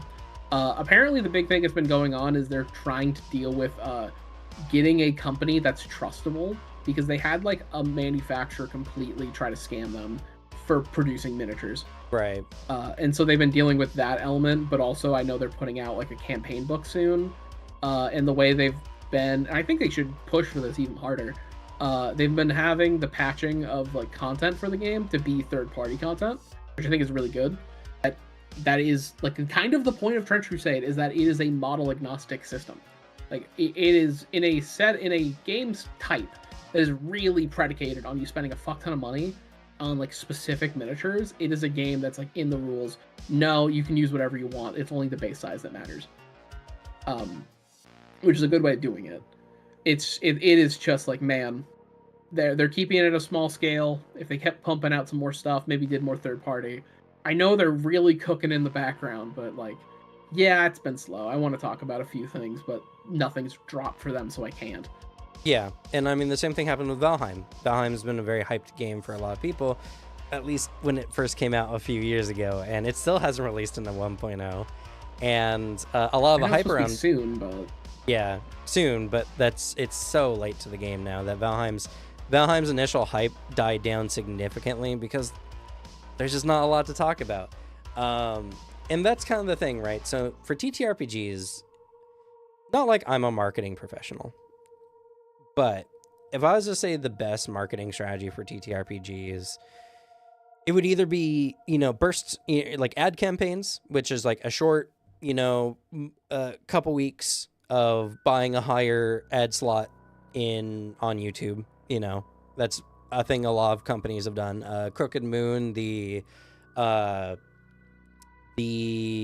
module designed by the Legend of Adventurous team that had a very catchy tune and was on for like a couple months. Actually, it was a pretty long campaign. And it's always been a thing that I've thought about, but like I just don't do D&D, so it's not anything applicable to me. But if I did play D&D, or if I did play, if it was for a game I actually played with, I probably would have gotten it.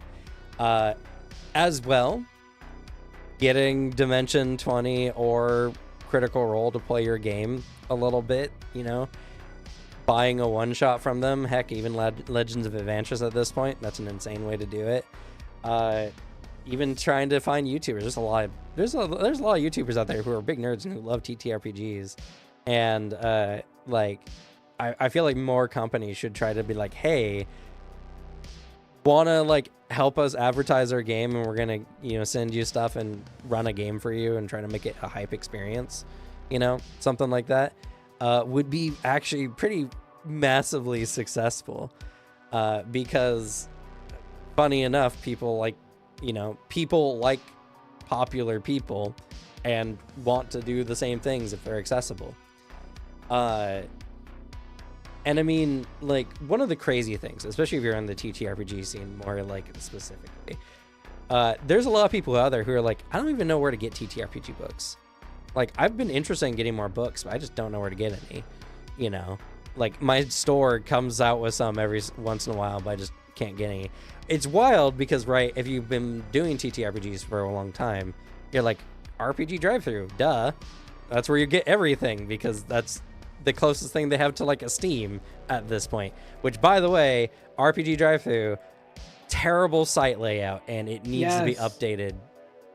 We need RPG drive-thru, but we need because I also hate the idea of it becoming a full modern design style. Like, I hate the idea of let's make the fucking Netflix interface but for tabletop games, because they despise it. The thing that if they did a Steam thing, Steam is like the best method of doing it, because it is Steam is still nice and kind of older in the style of hey, if you look for something, we're going to show you everything that applies to what you're looking for, not how modern streaming does it, and it's not giving you algorithm based recommendations that are not helpful.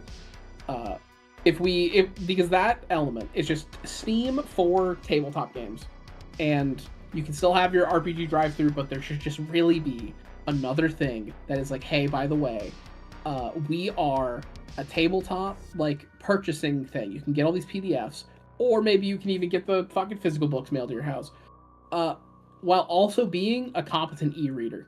I think it would be such a phenomenal thing. Just have it bundled in one. It's a library for your PDFs stored on the cloud, while also being just a usable, really nice, engaging storefront. It would do so well for online stuff. I think it'd be really, really good to do. But man, just it hurts that I stopped pursuing programming in middle school. Yeah, and I'm like, man, if only I could just make this myself. I feel that. It's one of those things where I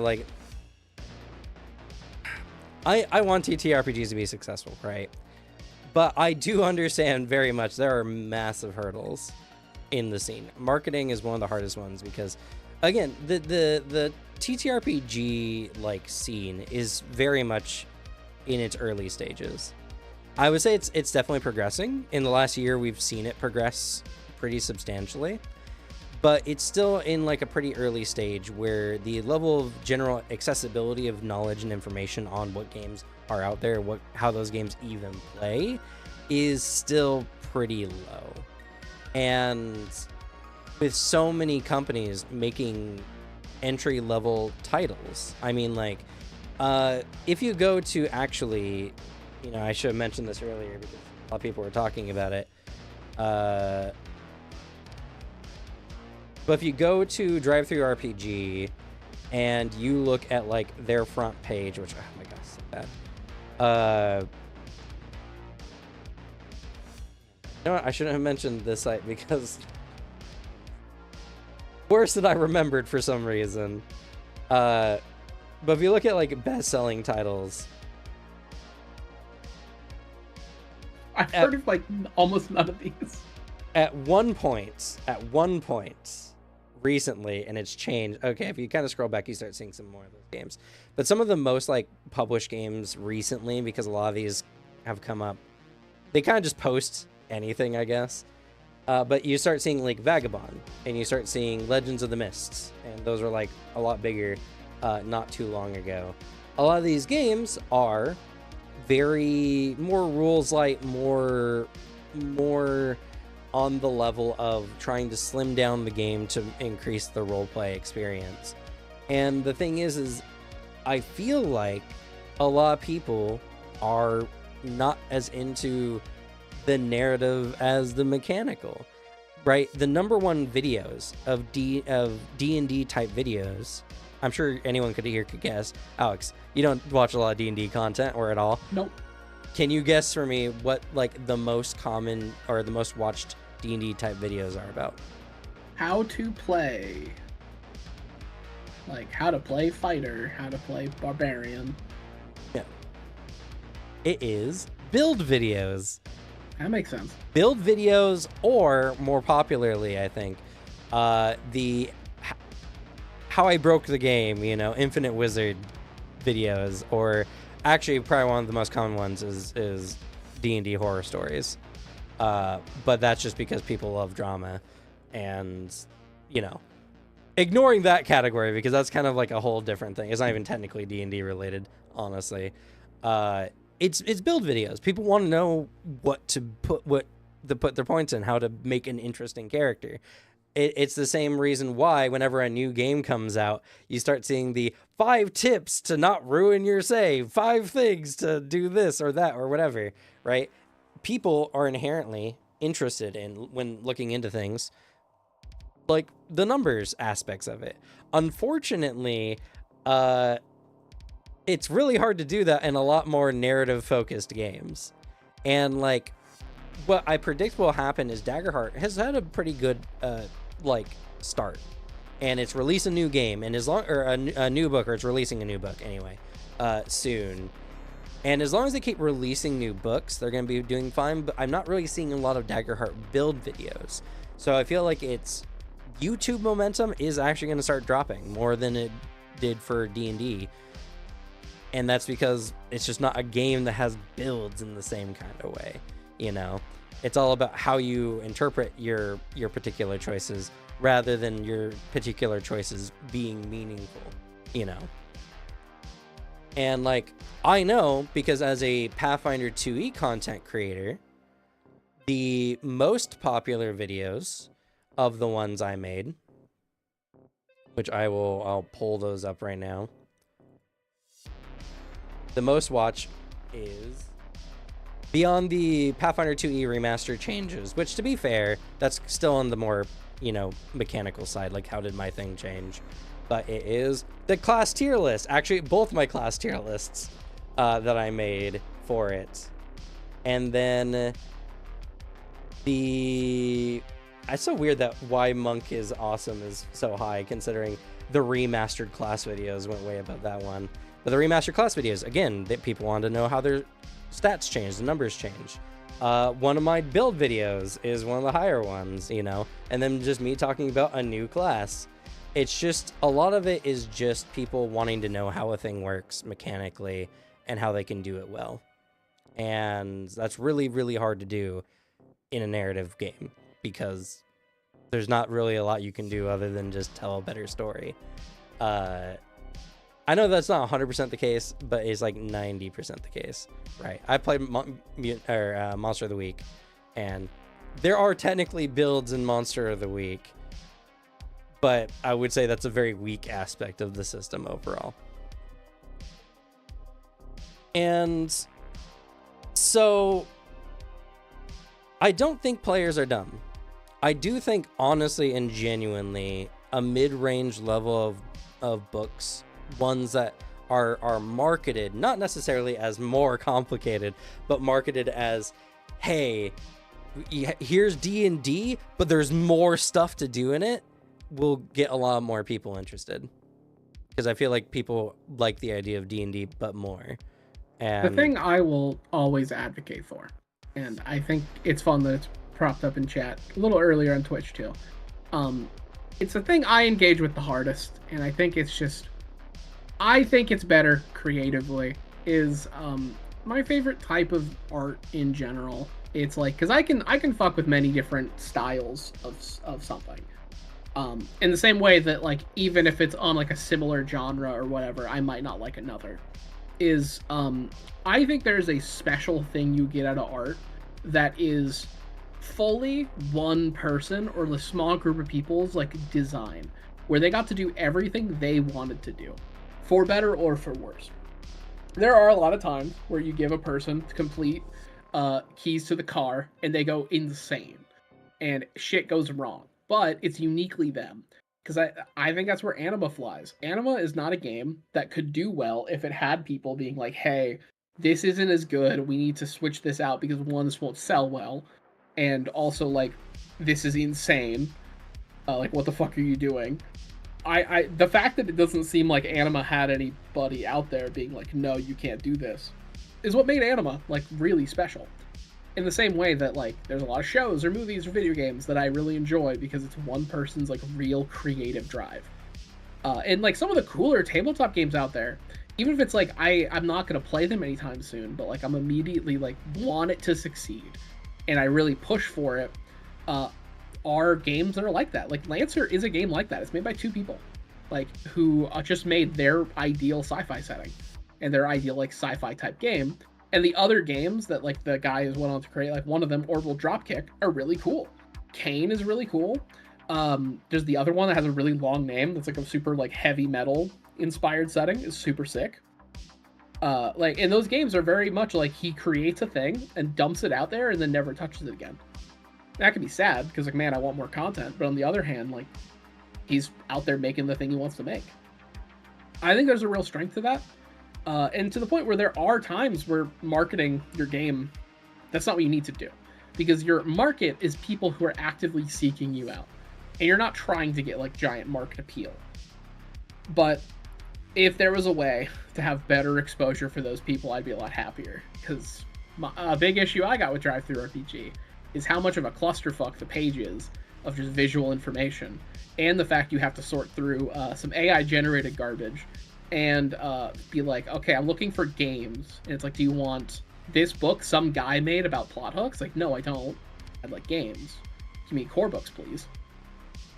And, like, have everything be really nice organized, please. You can filter for it, but, like, I just think it's that problem of the front page is just kind of visually nothing.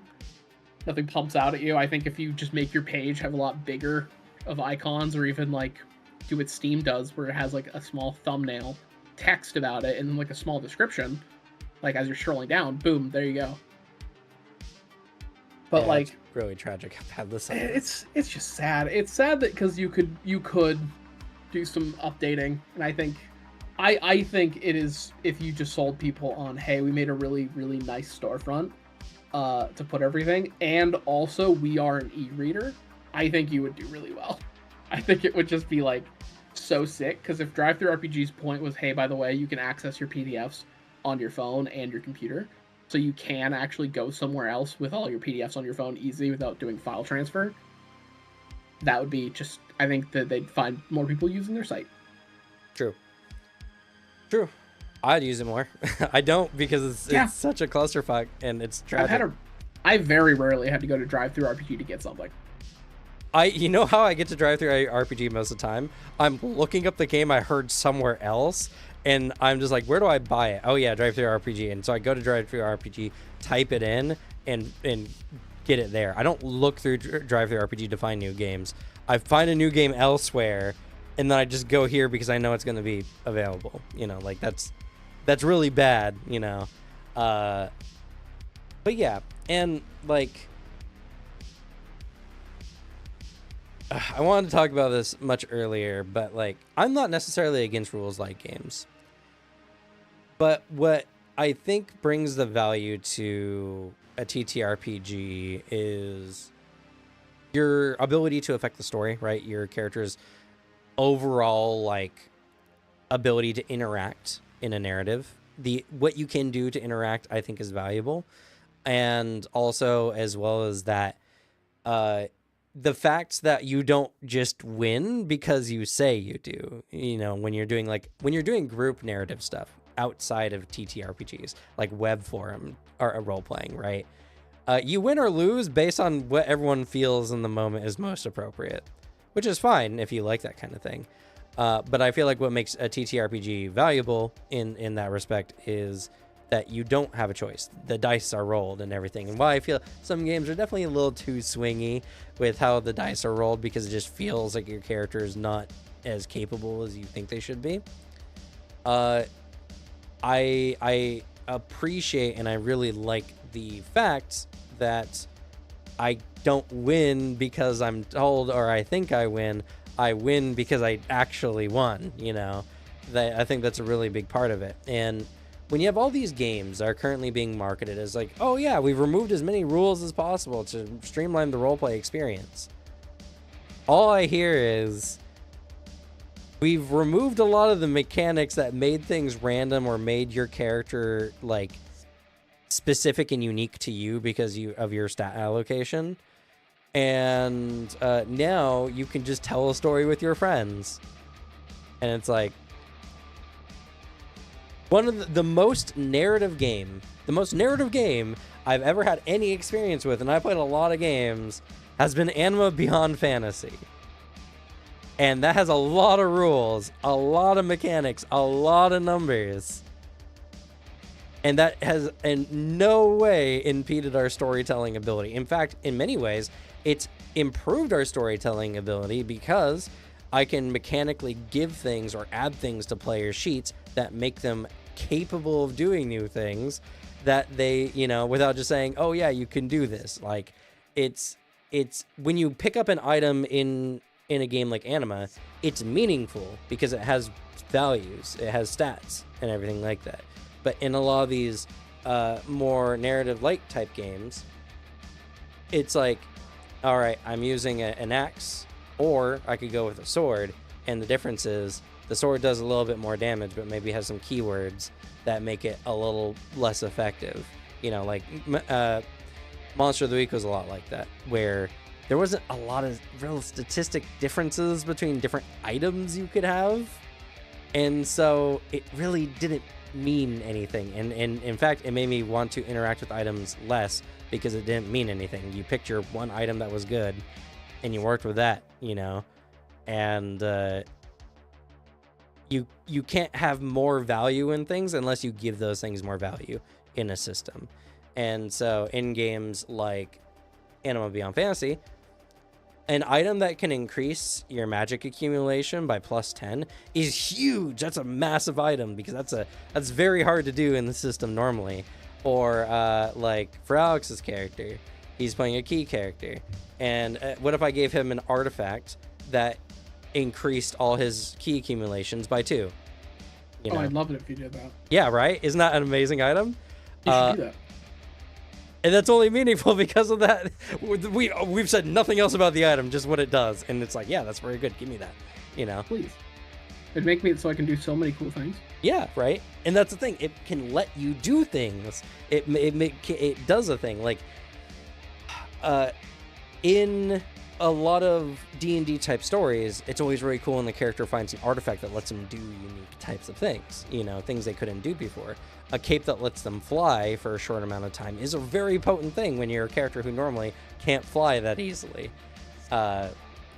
And some games do it a little too much, like Pathfinder. I love its items, but there's there's thousands of items. It's very intimidating. And when I tell my players, yeah, go ahead, go through the shop, find whatever you want, and my players are like, I don't know.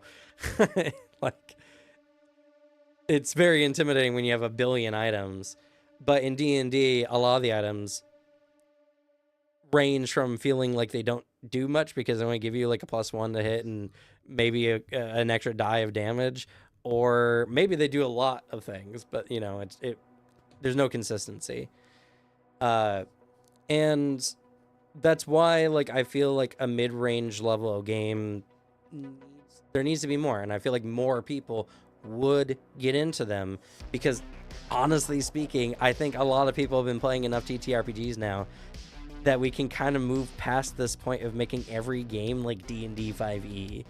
Like, we just don't need it anymore. There's so many people who are already in love with TTRPGs who have been playing them for years now, who are just looking for a much more expanded, much more detailed experience. And it's wild that a lot of markets are doing the opposite, it feels like. So I don't know. It is the sad part about when operating your tabletop company requires you to have like much more of a profit margin, because physically making things is so much harder and so much more expensive, because it's the thing that made the older tabletop stuff a lot more fun, is that you could do things with much lower profit, which allowed a lot of game companies to make some insane bullshit, like absolutely ludicrous shit. Like World of Darkness making 50 books, like in just a span of 10 years, being like, hey, what's up? We added like all these source books.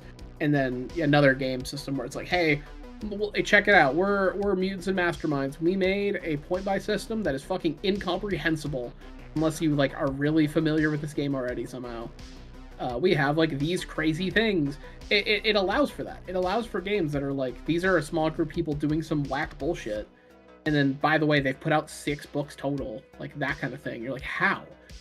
And then meanwhile, if it's anything corporate, it's just, well, it's going to cost so much money, so everything we make is a gamble. So we have to make the safest gamble possible. And like, it's sad. I want creation to be cheap. It should be cheap to make the thing you want to make.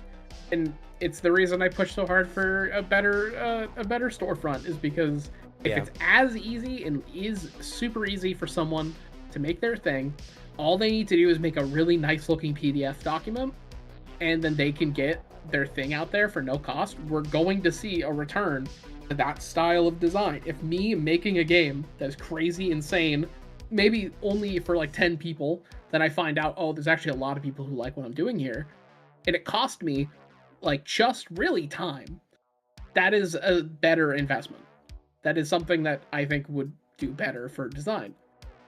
I mean, just time, art, editing, but yeah. Yeah, it's gonna cost like a bit, but it's way less than I need to go to a publisher. I need to go to a company. Yeah, less than manufacturing. Yeah.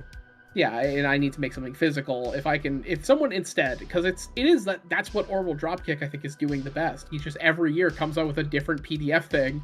It's like, hey, what's up? I made a new game. Do you like Chainsaw Man? Here you go. It's kind of inspired on that. You're like, oh fuck, okay. Art rules. Oh, the games actually look kind of interesting. It's like, later, I'll come back in a year with something different. Yeah. It's like, I like that. I mean, to be fair, I do think a lot of TTRPGs are much more moving now in a PDF route. It's the route. It's just the way you kind of have to go. Yeah, I think there's still a lot of people who are so obsessed with physical books and physical media, which, to be fair, like, I understand, right? I have boxes and boxes of TTRPG books that, you know, we have yet to get a thing for. And I love owning books. When I go to a game store and I see books, like, sometimes I can't help myself and I just want to own a book, you know? Even though I can buy the PDFs, and oftentimes I can buy the PDFs for cheaper, it's fun owning books. But if I was to have the choice of no new games but cool books versus lots of new games but no books, I'd choose lots of new games. That's just how it is, you know? Because the only hurdle is, like, with PDFs, there's ways you can get around it. It's just if you're in person, sharing it is a little harder. Like, but if you're playing online, getting a PDF, you can do the exact same thing, like PDF sharing, and just do that for your online group. Or, like, because it's cheaper, it's just more people are willing to buy it. And it's the route I think you gotta go. You gotta go the route of PDFs, but I understand it is also that hurdle of digital ownership is also a thing that's just sometimes can be kind of spotty. Because it's why if you're going to make a storefront that is like what I've said with like, oh, well, you can access your shit through the cloud. You need to make sure there's an option to actually download it and keep it and own it, because like the idea that your digital shit can get taken away from you because sorry, we lost the rights, so you don't own this anymore. Yeah, that is fucked. But like, to be fair, that doesn't really happen with TTRPGs because they're PDFs, but yeah, their PDF files are a little different. It's the sad part of like technically on Steam you're not buying the game, you're buying a license to use, which is stupid. You should own the things you buy. Yeah, but that's I don't think that really applies to TTRPGs. Not really. It is an understandable thing, because having the physical book, I think, is a more tangible, I own this. Also, tabletop shelves are cool. It's just like, check out my big-ass bookshelves full of tabletop games. That rules. Yeah. And browsing tabletop books, physical, is more fun than scrolling a PDF. I think it is a more enjoyable process. But, like, I would like it if it became way cheaper for people to produce stuff. Yeah, and, I think it's just one of those things where the Kickstarter, I think, is also muddy things up, because now a lot of these companies are like, oh, we're doing a Kickstarter and we got to have a bunch of like goals that we can make with our Kickstarter, and then that makes them produce a lot more stuff more than they can handle. And I just, it would be better if we just had a Steam thing, right? Like where we had a game that comes up on Steam and we can play it. Maybe it's an early access, whatever. But like most games on Steam, you don't have to fund through Kickstarter first in order for them to exist. Some games, not most though. And so Kickstarter and those projects are treated a lot of times like marketing. Yeah. And like, I don't think it's a great way to do it. Like, unless there's a reason why you uniquely need a Kickstarter fund, I've now not really wanted to fund a lot of stuff. I mean, I did the Cosmere one, but I knew they were going to come through. So it's because I like Cosmere and I like Brotherwise games more than like anything else. Because like I think that Dragon Rider game is really cool. I don't think I'd fund it. Like I'm gonna wait till the game drops, but like, I think that is a situation where like I don't know if you need all that. You could put the game out first and then use that as the funds to make your game like physical. And I think the biggest problem is as well is like there's this expectation that TTRPGs need physical releases, and I feel like if we can get beyond that, and if we can get a site that does it more, like that'll go a long way of helping, at least on the marketing side. If we just get a good site and companies start focusing on PDF releases instead of physical, then we can start seeing a lot more games, hopefully in the mid-range. Like my overall argument is, no, I don't think TTRPG players are dumb. I think a lot of the marketing idea of producing games that are low end, super accessible and super like D&D 5e is now hurting the market more than it's helping. And I feel like there's a true desire for games that are more, because honestly, I'm one of those people. I want games to do more and to have more interesting mechanics to interact with. I'm just not interested in rules like games, because I'm already telling a really fun story with my friends in these other more complicated games. Like, telling a story is not like what I want is to interact with rules. I'm already going to tell a fun story either way. So it's a game that's fun to play and I can tell a fun story in, or then it's just a game that I can just tell a story in with less interesting rules. And I just, like, if you like rules like games, good on you, whatever. I just want more mid-range games. I want no rules like games.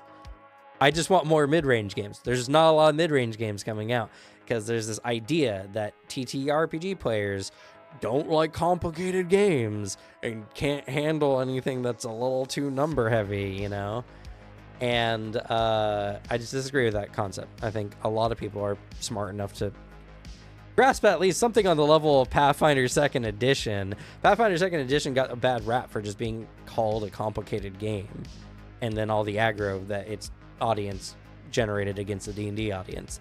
I feel like if people shut up and didn't say that Pathfinder is a complicated game, a lot more people would be playing Pathfinder right now, because people don't want to play complicated games. But if you tell them it's a more expansive game, they're going to be more interested in it. It's a marketing thing, funny enough. And sometimes word of mouth can really hurt a product. But yeah. So TTRPGs aren't dumb. And I hope more interesting games release soon, and we get past this idea that every TTRPG that expands and releases needs to be as simple as possible because, you know, the general user base. I think plenty of people can handle a more complicated game at this point. A lot of these people have been playing D&D for years, so I think we can bump the difficulty up just a little bit, at least, you know, a little bit more. But that's gonna be it for us. More complicated games made by crazy people. I want one person to make a weird passion project and have it be accessible. That's what I want. Okay. You just had to make sure you got your view in there as well. Yeah. This is what I want out of the tabletop thing going forward. I want the freedom to make weird bullshit. Will all of it hit? Probably not. I want people to have that creative freedom to be able to express it in the industry, because I think it'll make a community a lot stronger if it is so much easier, and the barrier of entry of creating something is way, way easier and thought of to be way easier. Because I imagine there's a decent amount of people out there who have been like, I have a tabletop game to make. However, I have to do a Kickstarter. I have to fund the physical thing. Like, no. Let's just make a cool PDF, make it accessible, so then people can look at your weird bullshit. But that's gonna be it for us for today. Alex, anything you want to leave us off with before we head out? Yeah, if you like more content, go over my channel Glue Boy. I put out a video on Iteration X for Mage the Ascension. I talk about WoD there a lot. It's pretty fun. So go over there and sub. As for me, still have a baby. Don't know when the next video is gonna come out. In fact, we didn't have table talk last week because my baby is currently going through like a weird sleep cycle thing, and I was asleep at noon. And not like asleep at noon, like, you know, a college kid or whatever. No, I slept at noon to wake up at 8 p.m., 9 p.m. to be awake all night. So we're getting a little bit better now. We're falling asleep around somewhere around 5, 6 p.m. So, you know, almost at a normal schedule. It's been hell, honestly, but, you know. Yeah. Hopefully that changes. And, you know, this year I know my mom's coming up to live nearby, and we're gonna have someone watch her, so I can make more videos. But as of right now, that's not the case. So if a video comes out, I don't know when the next one's coming out, and if it does come out, I don't know how I found the time to do it. I'm gonna be real honest with y'all. But yeah, with that, I guess we'll go ahead and say we've been saying good night, but like we now stream so early that it wouldn't be night even on the East Coast. Yeah, I go to work in like an hour, so like it's definitely not night for me. Yeah, well, I mean, like when we ended at 4, that wasn't technically night, but it'd be night for a lot of people who arguably, yeah, for the people over there. So I guess we'll say bye for now. See ya.